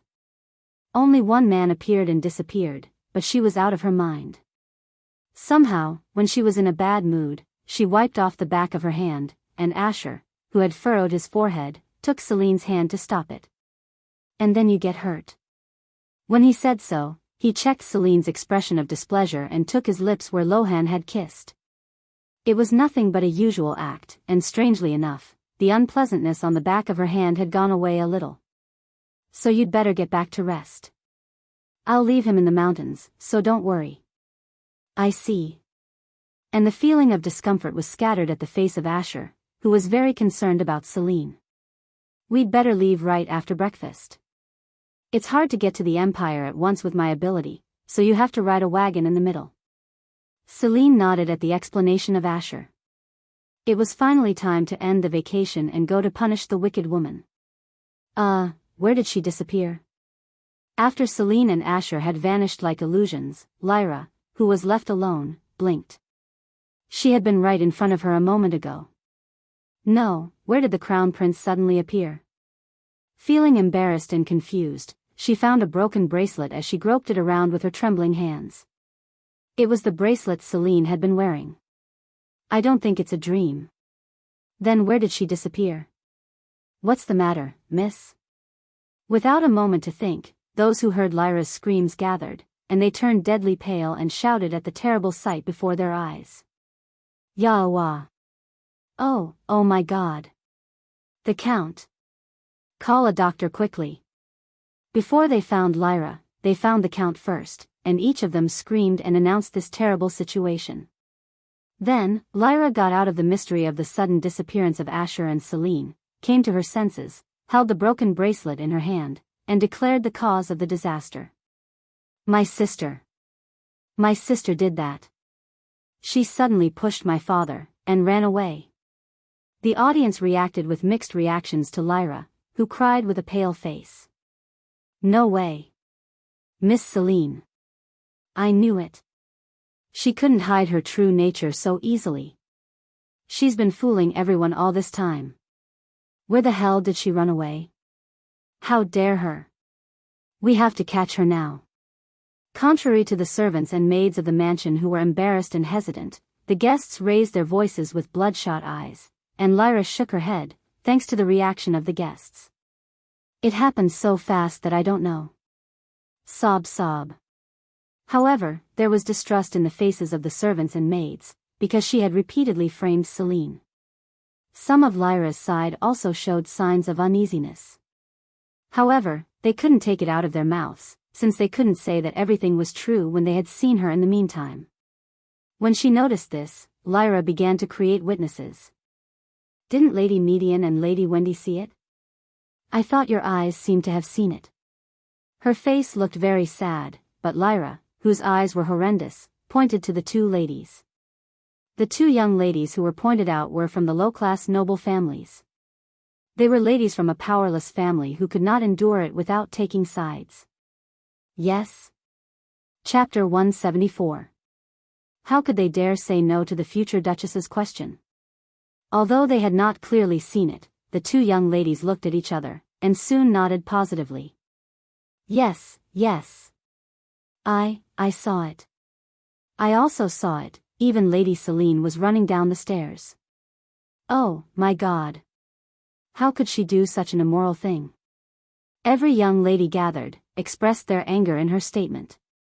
I'm sure it's because my father didn't like my sister to meet His Highness. In addition, with very convincing motivation, the audience was agitated once. Lyra hit a decisive wedge. Look at it. This bracelet. I tried to hold her, but she cut off and ran away. Indeed, the servants and maids who volunteered for her side to the unique bracelet that Celine had been wearing were also perplexed. Lyra, who set a perfect trap for Celine to get into a corner, lowered her head and smiled a little. Lyra. Then Darian bit his lips as he watched it from a distance. The Count, who had fallen down the stairs, was immediately taken to the room. They couldn't move him easily because they didn't know where he was hurt from falling down the stairs, but they couldn't let it go, so everyone paid attention. In order to save him, his family doctor and other renowned doctors gathered at the county mansion. Fortunately, he didn't die, but he showed no signs of waking up, apparently with a severe head injury. I'm sorry, but maybe he'll never wake up like this for the rest of his life. The Countess, who had been told by the family doctor, fell to the floor in a pale face. It was shocking that the Count who would protect her had come to this state, and it was her own daughter Celine who had caused a serious injury to him. Sob sob, father. Lyra, you'd better leave. Darian patted Lyra's shoulder, who was in tears, besides the Count. It was a little cold to say that she should leave the room now. With Darian's help, Lyra moved with him to a guest room with no one. Darian, who closed the door and looked around, said, pointing to his forehead, releasing his hand to support Lyra. Lyra, this is a little, no matter how much I think about this. What are you talking about now, brother? Immediately after Darian's words, Lyra, who erased the expression full of sorrow at once, poured out a sharp remark with a cold look. This shook Darian's eyes. It was because he was shaken when he faced his father, who had just lost consciousness and fallen, even though he knew that he could not escape since he had already joined her plan. Lyra grabbed hold of his hand so tightly, smiled benevolently, and began to persuade Darian. Brother, it's already happened. So you're going to take over the work of the Count and lock her up in the mansion so that no one can meet her. If we reiterate our intention not to punish her anyway, they won't be able to do anything in court. Are you going to let her marry the crown prince? That's... No, Darian furrowed his forehead deep. Lyra, who made the crevice by touching the part he cared most about, baited him so that he could no longer escape. So you have to report it to the security forces as soon as possible before my sister ran away with the crown prince. You have to catch her quickly and then you can cut her sentence period in the prison. The later you are, the harder your influence will be. You know that, right? She had a point, so Darien finally called in the guards and accused Celine of trying to kill the Count. A search party was hastily formed on the charge of daring to kill the Count, and people were busy searching for her who had disappeared all night. But they didn't know where she had run away and searched the capital all night, but they couldn't find a single hair of Celine, and the official documents were eventually sent to the cities near the capital about the following afternoon. I'm sure you'll do well this time. Oscar also has a great expectation. Lyra, holding the letter from Isis in her hand, which had arrived during the night, hummed with joy. Everything must have been smooth in progress if the Count did not wake up. She would be the Duchess as scheduled and marry Oscar. If my father won't help me in the future, it would be better to not have one. It was Oscar, not the Count, who would share her future. Her trust in the Count had been abandoned in the past when the prostitute had been brought in as a new wife. It was clear that this was a wise choice because it would severely punish him, eliminate the prostitute, and even her daughter. What about Mother? She's not coming out of her room. Really? She should eat well. In a little while, she'll have to get kicked out naked and wander the streets like before. And she should eat well now. By the way, why can't we get her caught anyway? While the security forces were searching for her, Princess Isis said she had also released her people. Furthermore, she persuaded Darien to make his private soldiers search for her, but why couldn't she get caught? Don't tell me it's related to the missing Crown Prince? The Crown Prince, who had suddenly appeared and disappeared with Celine. She had doubted her eyes if she had misjudged it, but the broken bracelet had really explained that she had disappeared with the Crown Prince. How the hell did he disappear? He disappeared in thin air, like smoke. Therefore, it was not possible for her to mention the Crown Prince. Who would believe it if the Crown Prince had suddenly appeared and taken Celine and disappeared? He would defend Celine later, but she had the broken bracelet and witnesses. She couldn't get out of her trap anyway. And the Crown Prince is destined to be sacrificed by the princess anyway. It was very strange, but she wouldn't have to worry too much. It was only a few days later that Lyra heard of Celine. Did she exit the capital? With the Crown Prince? That's true. Lyra furrowed her forehead to the news that Darien had urgently brought from the outside. She had thought Celine had run away, but she had never thought she had been out of the capital. She hadn't thought she'd have gone that far after facing a situation that she was being pushed to a criminal, so all she had done was find her nearby. In addition, they said she was on her way back to the capital after stopping by every city to show her face as if she were on vacation with the Crown Prince. Isn't she crazy? Yes, she's crazy. Darien, who responded so, looked angrier than Lyra. He looked as if he would twist Asher's neck if he could. He had planned to keep Celine in custody, but it was more than enough to blow his heart as Celine had gone on a journey with Asher for a few days. I guess she's thinking of going on a trip and saying she's not the killer. To be foolish. We've got witnesses and evidence, but are you trying to get rid of the charges with such a simple trip? In addition, no matter how much she rushed out of the capital on horseback, she could not be cleared of the charges for travel unless she reversed time. So, are they bringing her tied up here? No, she denied all the charges and said she'd go to court on her own. So I heard she's coming to the capital with security guards, not tied up. What a frivolous, stupid bitch. Lyra thought Celine might be a little clever as it was rumored. As expected, she could not be wise because he was a child from a prostitute. I'll ask them to hold a trial as soon as she comes back, so make sure you check what you've prepared. Without a mistake. Darien, who was told that she was not alone but with Asher, seemed not to forgive Celine either. Lyra smiled gently at his rather tough words. Yes. My preparation is already perfect, so don't worry, brother. Then a few days later, Celine, proudly entering the capital, returned to the mansion surrounded by guards. The guards tried to read her face, unable to forcibly arrest her since she was with the Crown Prince. Lyra, who had been waiting since Celine's carriage had come near the capital, hurried to Celine, who was getting off the wagon, with tears. Chapter 175. How did you do that? You couldn't do that to your father. She was so good at acting that Celine, who tried to swallow her laugh that was about to burst out, stepped back a few steps with a frightened face. It wasn't a lie. Did my father? There was no shadow of a criminal when she asked back, as if she were checking the facts. Rather, it seemed like things were unbelievable to her. I thought you were just joking with the purpose of getting me back quickly, so I came back in a hurry and was afraid of being scolded. Celine's shoulders were trembling. Asher wrapped her slim shoulders. That's weird. She can never be a criminal.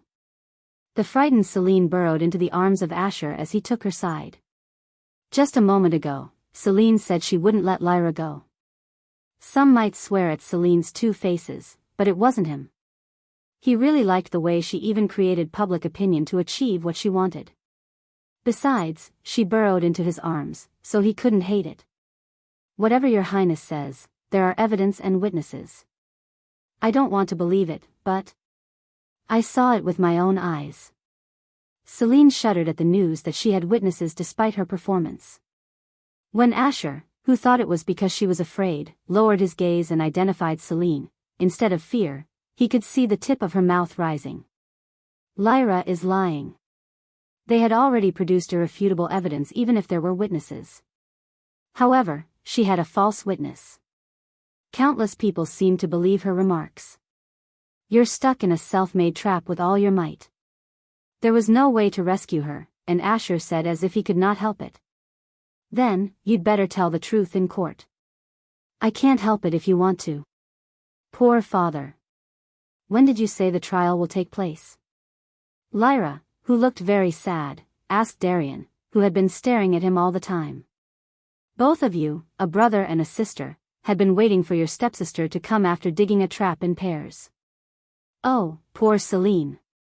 As Asher, who was smiling bitterly, patted Celine's back and swept her hair away, Darian, whose face turned red from anger, clenched his teeth and replied. The criminal has appeared, so we'd better proceed right now. The time has come to punish those who truly committed the crime. As Darian said, the trial was held immediately. It was because Celine had been accused and Lyra had witnesses. Nevertheless, she had to sit in the seat of a sinner because she had been on the run for a long time, but she was able to stand in the seat of the defendant, unlike Alicia. It was because she attended the trial herself. She denied outright that she was a sinner, and she also claimed to have a witness. Of course, her close ties to the crown prince was the biggest factor in consideration. Celine, the countess, sitting on the left side of Celine, called her name in a trembling voice. Celine looked at her mother. How painful it must have been for her daughter to be a murderer. Celine held her mother's cold hands and pleaded for her innocence. Mother, I'm not guilty, so don't worry. Really? Do you mind if I trust you? Sure. What would I get by pushing him down the stairs? Except for standing in court like this. Besides, there's plenty of evidence to prove that I'm not a sinner, so don't worry. Rather, the one who's going to be punished. Celine didn't finish what she was saying and looked at the other side of the room.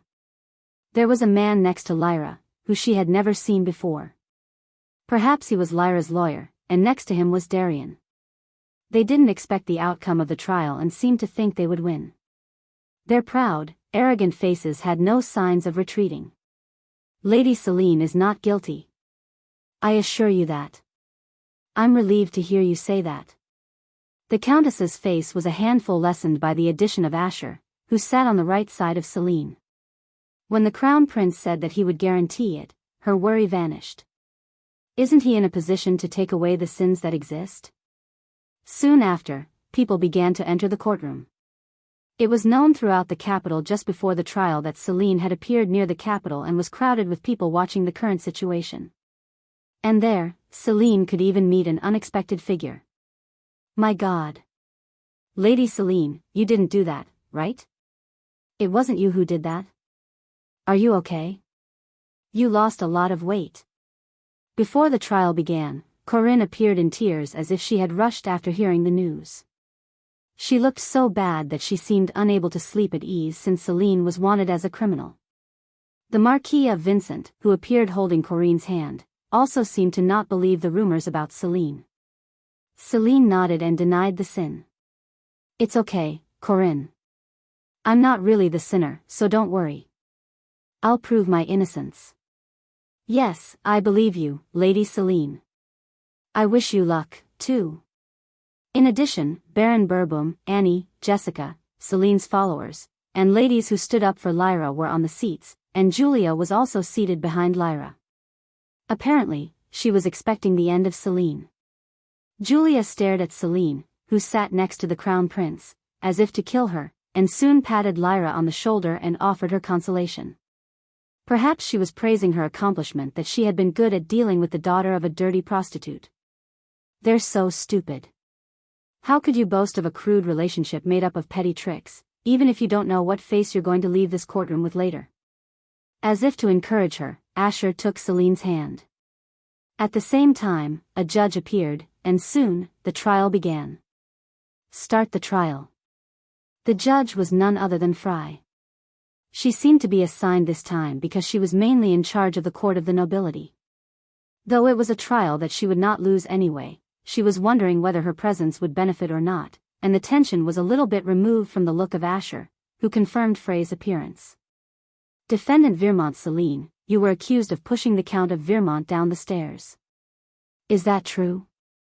Like Alicia's, Fry asked Celine's sin right away. Celine shook her head and denied her guilt. No, I didn't push him. I wasn't there in the first place. I see. At Celine's answer, Fry nodded faintly. It looked different from Alicia's trial where she had responded coldly all the time. In addition, there was something unclear about her expression. Virmont Lyra claims that Virmont Celine pushed the Count down the stairs and ran away. Is that true? Yes. I saw it happened clearly, and 2 other people saw it. Running away down the stairs. Right? Lady Median and Lady Wendy? Yes. Yes. Well, yes. I saw it clearly. On Lyra's question, Median and Wendy were wary of her and said yes. The witness seemed to feel a little guilty of perjury as it was the most important incident. Besides, they would be afraid. If there was any evidence of Celine's innocence, the next time they would have to look up the judge from the center, not from the witness stand. The juries were agitated once when 3, not 1, claimed yes.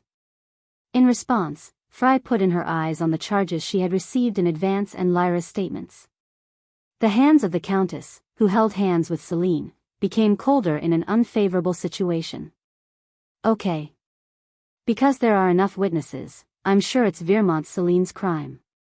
Do you have any other rebuttal? This time it was Celine's turn.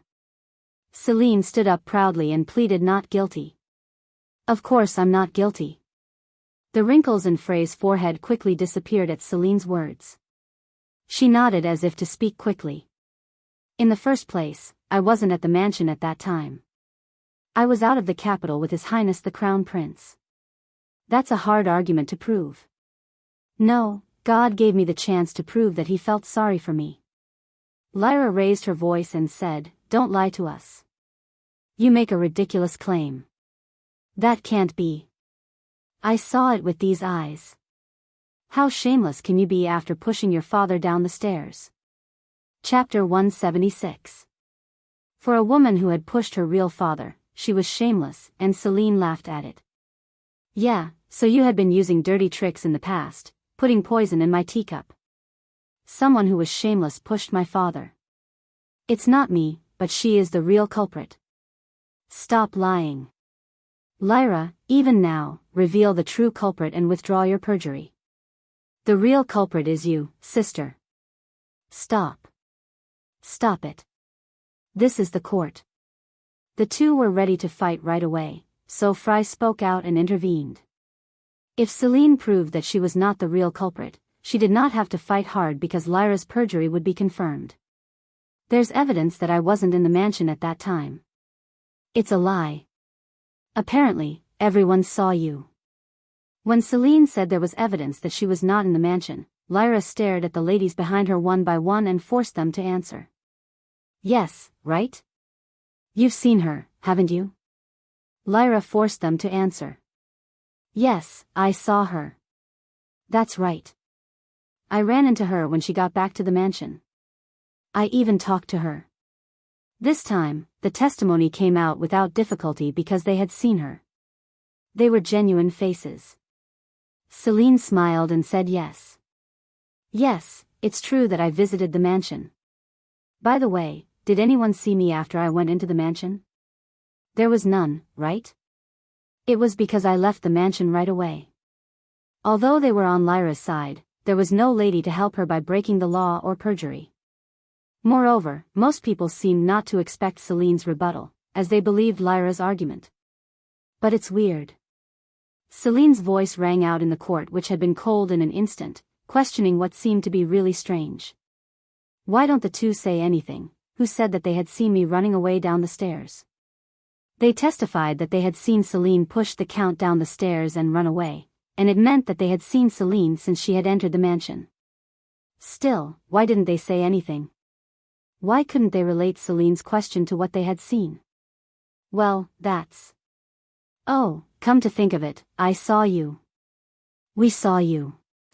Yes. Celine kindly made them recognize what to answer, and at their awkward answers, all the audience in the court questioned their testimony. As Celine continued to refute it step by step, Fry asked her again about the facts. I'll ask you again. Has anyone seen you leave the mansion? No, unfortunately not. But no one ever saw me stay in the mansion except for Lyra, Median, and Wendy, who said they've seen me. Oh, and... there were two more. There were two lambs staring at her with very anxious eyes. Celine referred to them. My maids, Jessica and Annie, also saw me. That's right. My lady ordered me to clean up, and I finished cleaning and left the room. I only saw her for a moment. I was not able to see her after I left the room because she said she was going to read. After all, there was no one who had seen Celine. As the atmosphere gradually flowed in the wrong direction for Lyra, her agent rose from his seat. I am the representative of Lady Vermont Lyra. I'll speak for her, considering she's still in shock. Do that. When Frey's permission fell, he immediately explained that Celine's argument had a loophole. Lady Celine keeps insisting she wasn't in the mansion, but there's no way to prove that.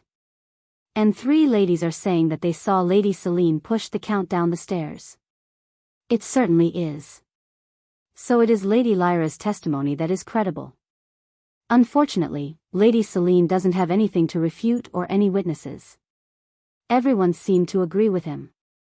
The assertion of Lyra, who had certain witnesses, was accepted more. No, I'll be a witness on that matter. But when the agent spoke that far, Asher, who had been watching it quietly, opened his mouth. As everyone already knows, she left the capital with me, and we just got back today. The representative was wary of him, who was refuting the clause one by one.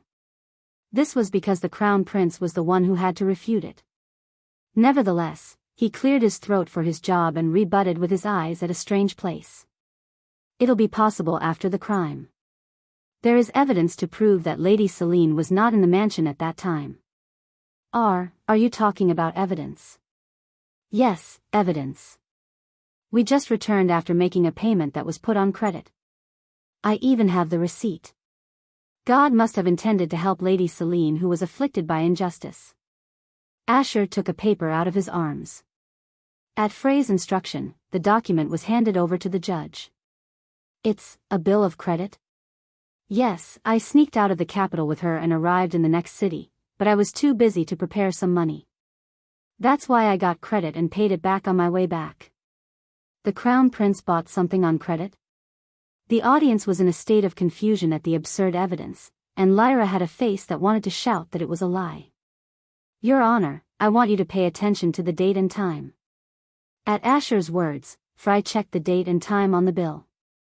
It's 11 o'clock in the afternoon on the day of the incident. Yes.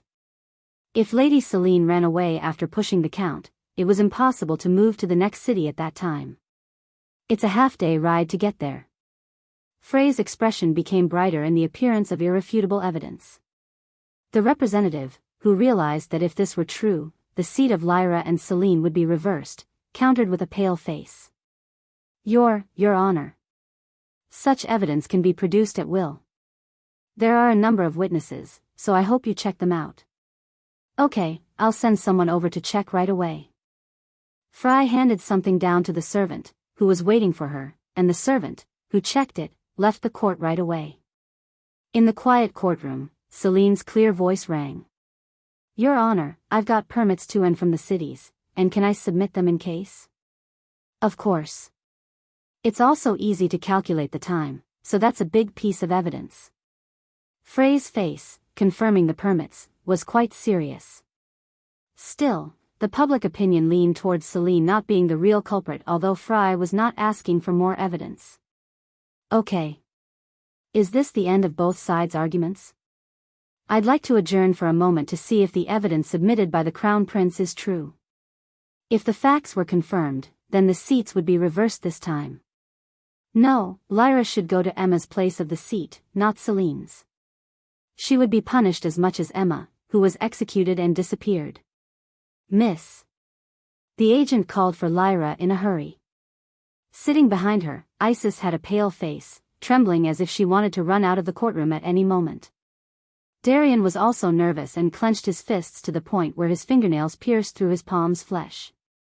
Lyra was also agitated, but she soon recalled that Celine had been in the place where she herself had pushed the count and gradually regained her composure. There must be false evidence. It might have been just a way to drag time. It would all be nothing more than a hoax that would frighten her.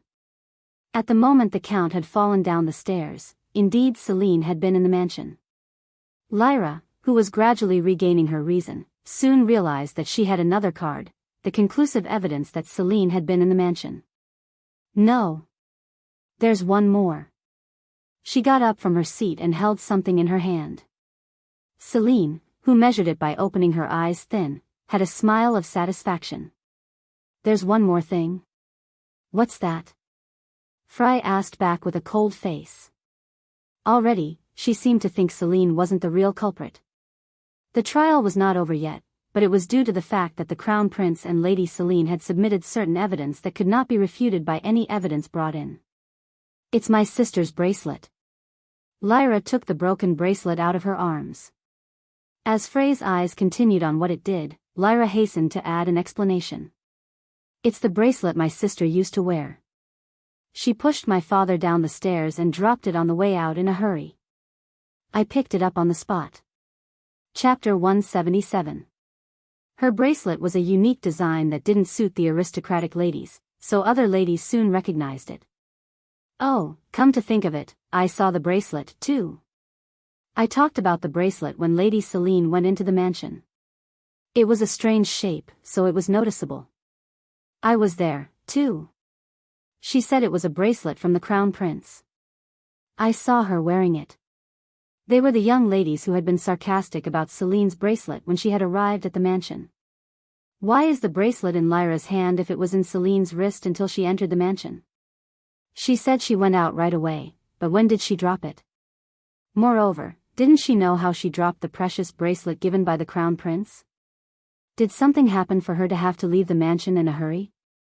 Everyone waited for her answer because the more they thought about it, the more likely it was that Celine would be at a disadvantage. Lady Celine, did you lose the bracelet I had given you? Asked Asher with a face of regret. Who would dare to regard him as the Crown Prince, who performed as plausible as Celine did? Celine replied with a face that she didn't know what was going on. It can't be. Lyra. I don't know what you're talking about. That's not my bracelet. This type of bracelet can't be common, but it's not your bracelet? A lot of people have seen it. I'm sure you dropped it in the hallway. You didn't even go straight out. It's no use lying. Because this time it was true, not false, Lyra raised her voice. So Celine raised her arm with a look that seemed quite unfair. What are you talking about, Lyra? The bracelet His Highness gave me is on my wrist like this. Then Celine's slender wrist, which was raised to the fullest, was fastened with a bracelet like the bracelet in Lyra's hand. It was another bracelet from Asher. How come that bracelet is back on Celine's wrist? Lyra's eyes grew big as if what she was seeing was unbelievable. I don't know where you got that bracelet, but I never took it off my body for a second. At Celine's lying, Asher helped her, saying a word side by side. You did that as expected. Even if she wants Lady Celine to be the real culprit, how dare she present the bracelet as evidence? The bracelet was specially made for you, so there is only one in the world. I'm curious about the origin of the bracelet that Lady Lyra has. Lyra's face froze because of his tone, as if she had made a fake to make Celine into a criminal. It's really that shallow woman's bracelet. It was clear that the bracelet was dropped before she had run away with the crown prince that suddenly appeared. So Lyra wanted to pursue her claim, but Fry was also on the side of Celine, so sadly, Lyra's claim was denounced as false. I see. About the bracelet Lady Lyra claims, it seems that Lady Celine did not lose it and kept it, but, okay, now. I will check the two bracelets and make a fair judgment based on your claim. Frey's words to judge fairly was very cold. Lyra's strength drained out from her legs, and she collapsed onto her seat. Finally, Isis, who had seen her disgraceful behavior, rose up from her seat and left the courtroom. Darien also gritted his teeth as he saw his sister who talked nonsense. The audience remained silent at Lyra, who had tried to condemn Celine with false evidence. In the meantime, Lyra began to doubt rationally, shaking his eyelashes. Don't tell me she had two. She thought maybe there was another bracelet. If they were lovers, they might usually have shared the ornaments together. No, it's a unique shape of bracelet, but it doesn't look very expensive, and the quality doesn't look good, so they could say that it has been specially made, for words only, and it might have been bought again because it's sold in bulk somewhere outside of the country. Mila, whose heart was in a hurry, dared to tell the crown prince if he was lying. It was impossible for a sane person to do that, but Lyra was currently out of her mind. Your Highness, didn't you give my sister a new bracelet? Or didn't you give my sister the extra bracelet you had? You are such an impertinent woman. No matter how hostile they are, how can she make remarks questioning the crown prince in his face? Asher, who furrowed his forehead, replied that she was unpleasant, and the ladies, who found out that Lyra had gone too far, looked carefully at him. They began to regret little by little, saying that it was wrong to defend her with just a word of Lyra even though it was already late. Are you saying that I fabricated evidence to save my lover? Without any evidence? Even if I really gave Celine another bracelet, how would you confirm that? Can you take responsibility for what you say? Well, that's... This time, Lyra was speechless with the mockery of Asher. It was a sneer as if she had done it. She thought it was easy because she had the witnesses and enough evidence, but what the hell was going on with this? She thought this was perfect. It was apparently because of the irrefutable evidence that Celine was in the mansion at the time she pushed the count down the stairs had been given. In fact, even though Celine didn't push him, she was in the mansion when the count really fell. Tears seemed to come out of the injustice. All those who had believed her words had turned their backs, and she felt like she was being choked as they avoided her eyes. My sister really pushed my father. You've all seen, my sister who pushed my father at the edge of the stairs as hard as she could. Everyone had already doubted if Lyra was lying, but she insisted repeatedly that Celine had pushed the count. Her voice was half-locked, and her lips were trembling, but she didn't give up in condemning Celine. However, it was a futile argument that was no longer worth hearing. So when no one was listening anymore, Lyra's face turned white like a sheet of white paper, and it looked as if she would soon fall. On the contrary, only sympathy for Celine had risen. Why does everyone see me like that? Lyra's voice grew blurred with resentment. Indeed, Celine and Lyra seemed to have reversed each other. It was a moment that Celine, who had returned to the past, hoped for so much. Lyra. Why should I push my father down the stairs? I don't think I'll get anything from doing that. Celine said while squeezing tears to drive a wedge in, and the countess that was sitting next to her began to sob a little. Unlike Celine, which was made out of falsehood, it was a genuine tear. It was also the tears of a fragile woman who had been suffering alone. The audience watched Asher comforting the poor mother and daughter, and Lyra, who consistently made claims that were only considered false. The stigma of being a wicked woman had moved away from Celine to a new person, and the sentence was almost obvious. "Is this it?" Fry asked, writing something down on the document. No, it was a questioning tone, but it was more of an affirmative.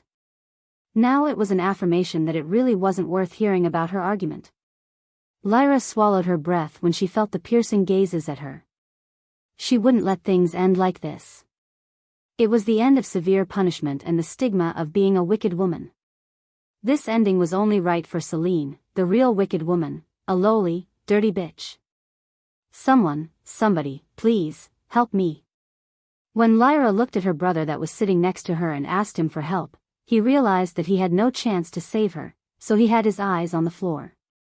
After the Count had fallen into a coma and gained the power of the acting Count, he thought that his sister would be punished rather than Celine, who had stolen his heart. The agent was only wiping the sweat out of his forehead because he had no plea for her, who was constantly babbling. Maybe he was regretting taking on this job. So it seemed as if he would no longer be on Lyra's side. In addition, the young ladies, who had used to make all kinds of sweet talks for her, turned away from Lyra. The witnesses, Median and Wendy, also avoided her eyes. Chapter 178. That. Lyra shook her hands and stuttered. Her clear green eyes were filled with tears. Her lips quivered to make excuses, and the seat where Julia had left was full of chill. Her departure meant that Oscar could also leave her. "I don't even have a father to protect me anymore, so what do I do?" The eye of Lyra, who was on the verge of losing everything, was on the other side of Celine and Asher. Her forehead, which was stained with cold sweat, heated up at the sight of a mother and a daughter, who were relying on Asher. It was all because of the Crown Prince, who had suddenly appeared and disappeared with Celine. The Crown Prince who had suddenly appeared like a vision and disappeared with Celine. She didn't want to mention that because she couldn't bring the Crown Prince into the affair, but she was currently not in a position to hide it anymore. So even though she knew that it was not smart to mention the Crown Prince, her mouth began to mention him by itself. "Well, come to think of it, I saw the Crown Prince in the mansion." "Me?" "Your Highness. Your Highness disappeared with my sister, who fell on the floor. You showed up all of a sudden. Like a vision." "Ha. You'll really just say anything, don't you?" As he laughed in vain like he was bewildered, Lyra sought consent from the young ladies who had become witnesses. Is that, right? Lady Median and Lady Wendy?" It was bizarre that she burst into tears as she walked on an irreversible path. Yes? There was no way to say yes. There was no one in the world that could get back on board a ship that had already sunk. And he appeared like a vision? What a strange world this is. So they shook their heads, and Lyra screamed and burst into tears. It had been a long time since her body collapsed under the chair. No one supported her. Lyra's condition was very strange, and they were afraid that they might be wrongly linked and severely punished by the Crown Prince. Why don't you believe me? I saw her. I really saw her. Please someone. Asher, who clicked his tongue at the cry ringing in the court, asked Fry for her psychic feelings. Psychic feelings? I think she's pretty crazy. She can't talk like that without it. Look at her condition now. It's certainly strange. Fry, who was positive, and Celine, who blushed with tears this time, said, I think you'll need to check the psychological feelings of the young ladies who were in the mansion. Apparently, I wasn't there, but they kept saying that they were watching me. Ah. Come to think of it. The audience's curiosity poured on Celine, who opened her eyes wide as if she had thought of something. Maybe it was a different party than a tea party. Otherwise, they can't have a strange memory as a group. I heard that apparently, they stayed in the mansion until late at night, but it's strange that the underage ladies had been partying so late. While staring at Celine, who continued to talk carefully, Asher mentioned the word hallucinogen. Hallucinogen was not difficult to obtain because it was consumed in secret among some nobles. Of course, the punishment was strict because it made the mind and body impoverished, but it was not easy to catch them, and there was no attempt to catch them because the imperial family had low authority. But now, the situation was different since he regained the authority of the royal family with Celine on his back. The mere punishment of little girls was enough with a few instructions, just like now. When the trial is over, I'll have to ask them to investigate first. Even before the end of his speech, many of the young ladies, who pretended to not know anything, expressed surprise by swallowing their breath or dropping their fans. Some of them even voiced their opinions, saying, "That's not true at all. Your Highness. I'm not really." If anyone drank a hallucinogen, they'd be Lady Median and Lady Wendy, who saw Lady Celine. That's right. I have nothing to do with it. I've only seen Lady Celine entering the mansion. It's true, isn't it? Median and Wendy, who were accused of taking hallucinogens, also began making desperate excuses. Now that I think about it, I don't think I've seen Lady Celine. Well, me too. I just saw someone's hair. She's blonde. I think that's why I've mistaken her for Celine. If you were not in the mansion, it must have been someone else. Are you saying that you made a mistake because you saw someone with blonde hair? Yes, yes. I seem to make a mistake. Wendy replied, nodding hard, as he asked back. The other one with blonde hair, who was there? There was only one. Was she really blonde? Wendy realized who she had sold to avoid the situation, and with her palm on her mouth, she swallowed her breath. The cry of Lyra, who controlled the court, stopped clearly. The corner of the mouth of Celine, who was watching everything, went up a little. The situation turned out better than she had thought. Do you mean someone with blonde hair pushed my father? Celine asked back with a surprised face. Her red glowing eyes looked very sad for some reason. It seemed that she was grieving about the situation and her father.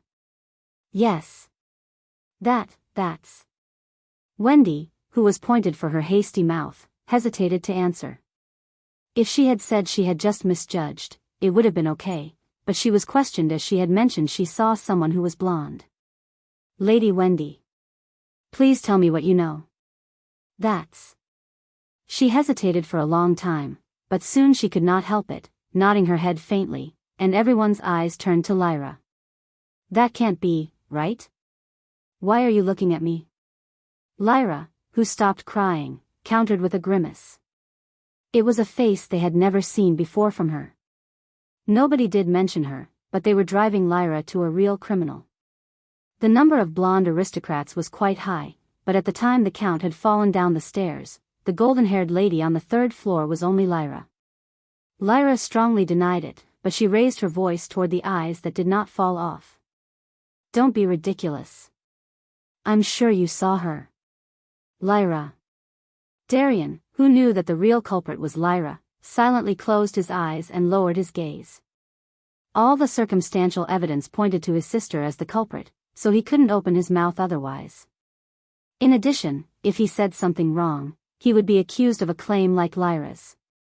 He could not open his mouth as it appeared that the crown prince decided to put Lyra in a corner. Did you see the face?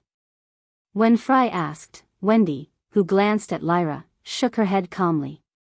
Even if she didn't say that far, they were able to guess who the real criminal was. However, that didn't mean the crime would go away. I see. That means you framed Lady Celine that had blonde hair and a faint shadow. The first testimony you gave said you saw clearly who was going down the stairs. That's. Perjury was being charged heavily. Many people were imprisoned for making false statements even though they knew. This was because testimony made the greatest contribution to a trial. Even in light cases, the charge was heavy, but they did the false statements in an attempted murder case that could ruin a person's entire life. Although the correction was later done, it was obvious that their intentions were highly malicious, so it was clear that they could not avoid a great punishment. It would be considered if they had done perjury by circumstances beyond their control. However, Median, who was beside Wendy, was trembling and terrified. She suddenly rose from her seat and shouted, "The truth is. I didn't say that because I wanted to." Median was quite frightened when she said so. At this, Lyra's face cooled down. Lyra looked like she would not let her go if she said one more word.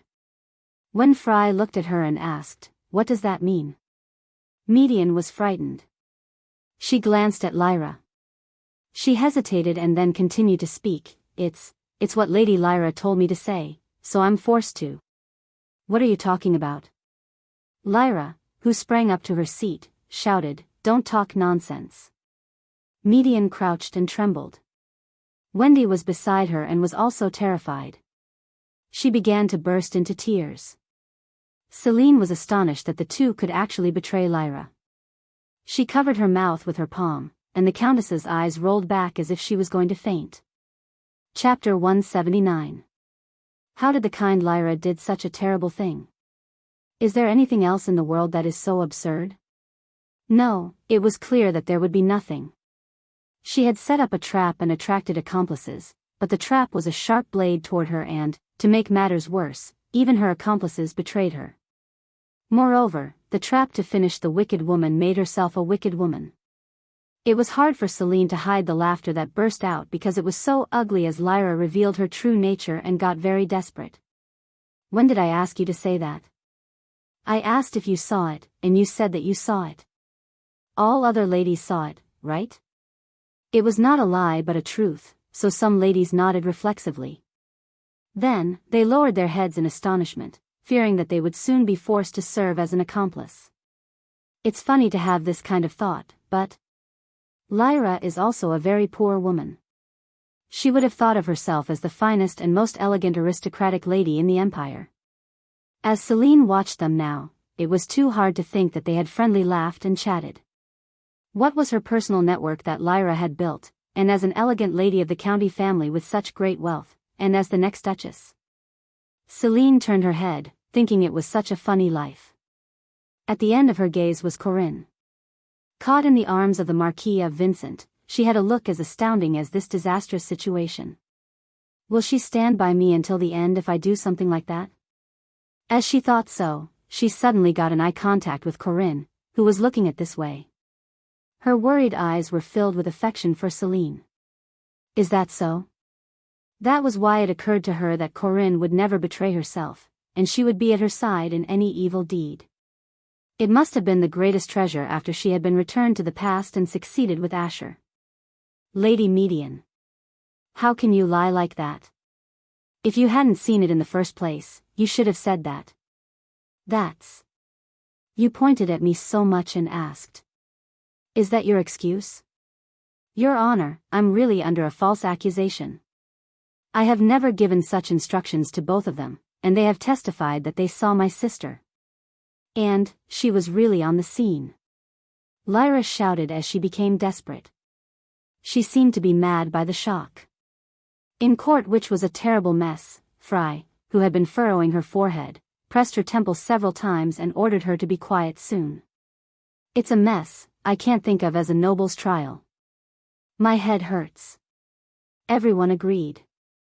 Who would regard them as elegant and noble ladies? They were appalled and disappointed as they saw the dirty, mud fight. I understand your arguments. First of all, the surest thing is that Lady Celine wasn't in the mansion at that time. She submitted evidence like this, said Fry, holding in her hand the evidence submitted. And another one.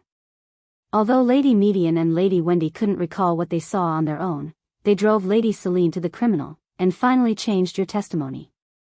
In fact, I wonder if you've actually witnessed it. Median and Wendy shivered. Then they set their eyes to the floor as if they were ashamed. Finally, I would like to point out that Lady Lyra witnessed the Count of Vermont fall from the stairs and has known who the real culprit is. What do you need to fight?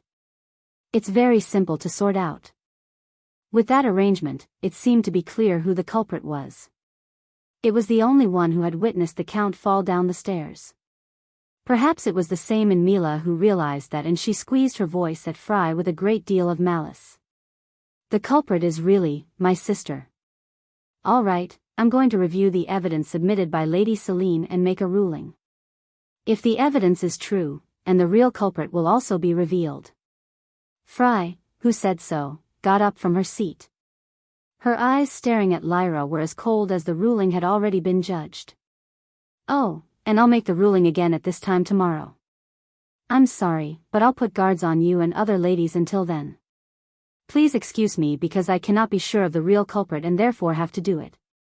Fry, who said so, looked back before leaving the courtroom, and at the end of her gaze was Celine, holding the Countess's hand tightly in her hand and consoling her.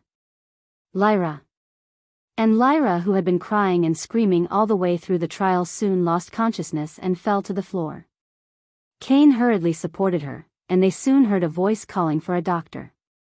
But unlike Alicia's last case, people turned away from his doctor-seeking voice, and in the end, Lyra was moved to the carriage by the servants of the county family. 5 guards followed behind Kane and Lyra. Rather than worrying about Lyra, the guards showed their determination not to miss her whereabouts. Celine. Corinne. After the trial, Corinne, who ran to Celine, hugged her and burst into tears. Even though she was mature outside, Corinne felt that Celine would be hurt by the shock she had received. Celine buried her head on such a shoulder and hugged her waist, like the day she had first met, just like a pure child. Corinne cried for a long time as if the bank that had blocked her emotions had collapsed. It had always been so when she was with Corinne, but it was unfamiliar to Celine. In the past, Celine had just laughed at these things. She had never imagined someone would think so much of herself. Not even her mother hadn't done it. So she had thought it was all about being drunk with entertainment and leading those who had praised her beauty. But not now.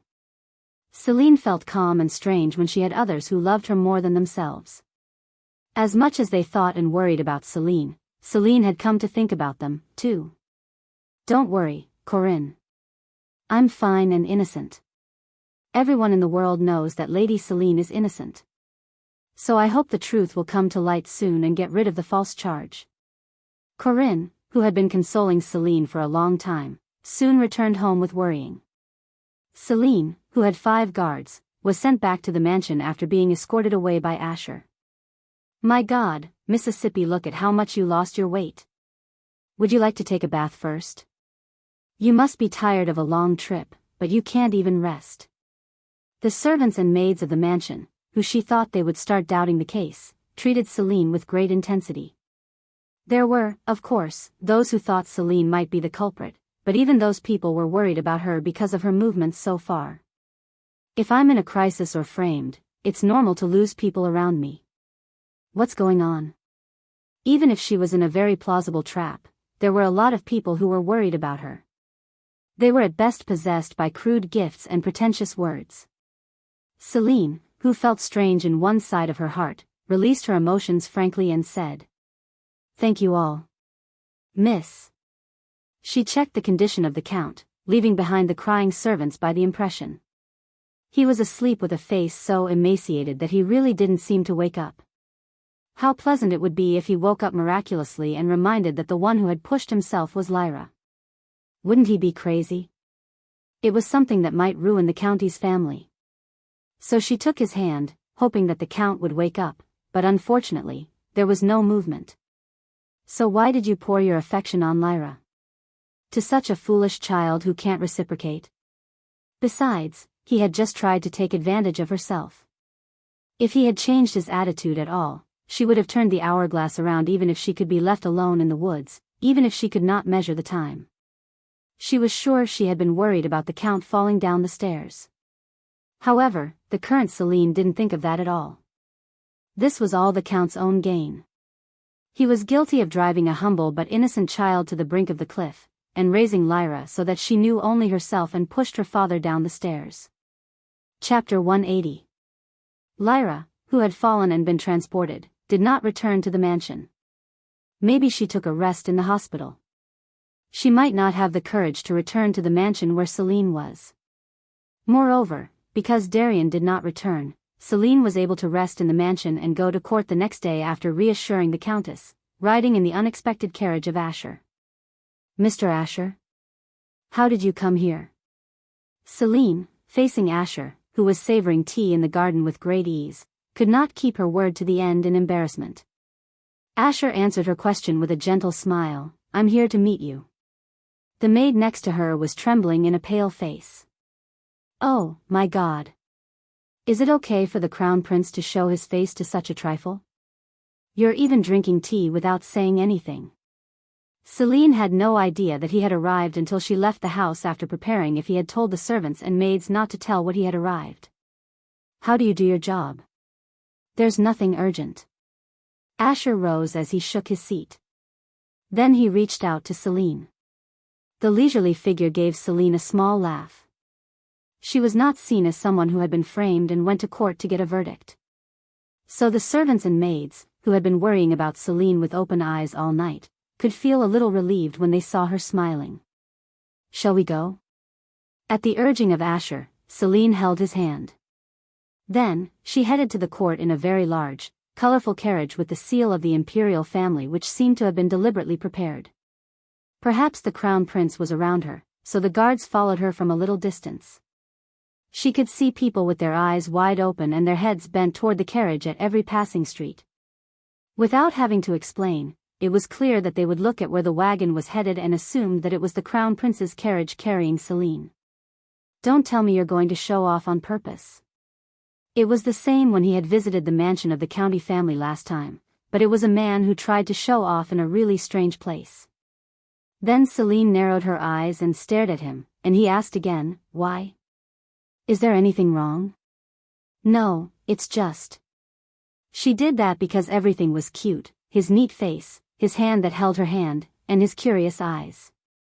Besides, he was trying to show off his relationship with her, none other than Shone. Her heart tickled for nothing because he looked just like a man of his age. When Celine had been that age, she had never felt it. Celine touched her heart because of the feeling that she could only feel back in time. Lady Celine. Are you sick? When he asked her with a worried look, Celine smiled a little and nodded her head. I think so. Sometimes when I chat with you, I've felt my heart is strange. Her heart is strange. What is that? Asher was about to turn the wagon, startled, but he could understand what Celine meant. Asher opened his eyes wide and covered his mouth with his palm. As she looked at the redness of his earlobes. Nevertheless, his gaze was still facing to Celine's eyes.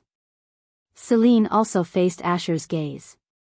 They were different from the men who had been always drunk with alcohol and drugs. But the slight shaking eyes seemed to represent the heart of Asher. He looked at Celine so still without a word for a long time, but breathed a deep sigh and shook his head. It was like he was liberated. You always embarrass me unexpectedly. I didn't mean to make fun of you. This was not to say that she had not expected such a reaction. She had expected that he would be embarrassed with his ears flushed, as usual. Whenever she saw him, she felt Asher took care of her and that her heart was full. Moreover, he did not know she was so calculating and snobbish, but she wanted to see Asher, who paid attention to every word and responded to them, and his eyes that only looked at one person. That's why it's so troublesome every time. Not knowing what she had in mind, he washed his dry face and spoke his mind. It was as if he could not do something insidious yet to the young Celine.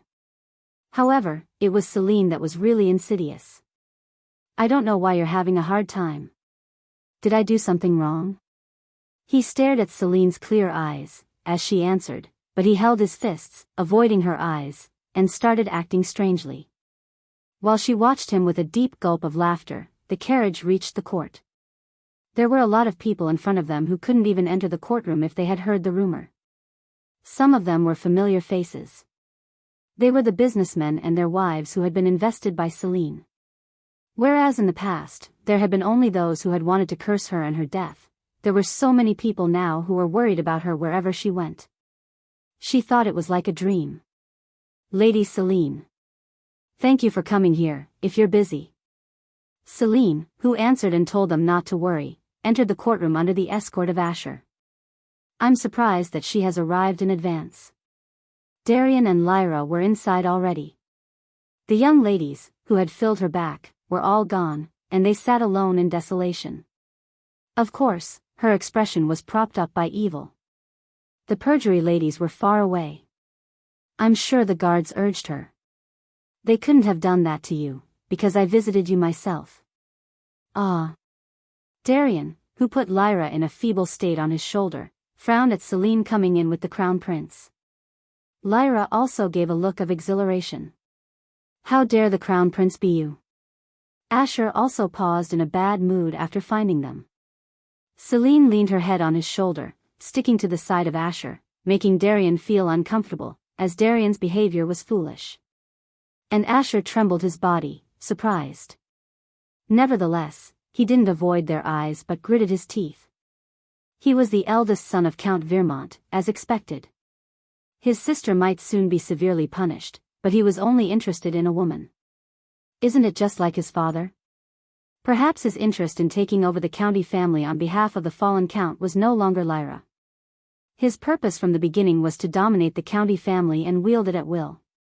Rather, he might think about how to pressure Celine and punish her in the future. Or maybe he'd prepared something else to save his sister. Even after remaining in the seat, she looked friendly with Asher by touching the back of his hand without fear, fixing his collar, and removing dust from his hair. Eventually, before Darian turned his eyes, Asher seized Celine's hand. Stop. Celine sat up when she realized that his condition was serious at the voice of Asher. Oh, my God, what am I doing now? As soon as she realized that her opponent was Asher, her face was about to burst with embarrassment. Fry came into the courtroom in good timing as she rolled her eyes over how to deal with it. Celine missed the timing of her apology and was wary. Asher, who responded to Celine, briefly clicked his tongue and sighed. He seemed to think Celine was a very innocent woman, so it was an act of innocence that came out of it. In the meantime, Fry, who saw the two in a strange mood, smiled a moment, then broke through the silence and opened her mouth. I think you're tired because there have been 2 consecutive trials. That's why I'd better make a decision right away. She pulled out some papers, stretched them out and looked at them in detail, then stared back at the front. First of all, Vermont Celine, who was accused by the family of Count Vermont. I hereby pronounce that she is innocent. It was a natural result, but she was a little relieved. This was all thanks to Asher. What would have happened if it hadn't been for him? As soon as she had forgotten the shame and looked at him, he had a subtle smile, gazing at Celine. Fry spoke without having time to share the joy. After checking the evidence, I found that the documents submitted by Lady Celine were all true and that she could not commit the crime because there were many witnesses who had seen her and the crown prince. So, Lyra, Median, and Wendy are automatically convicted of perjury.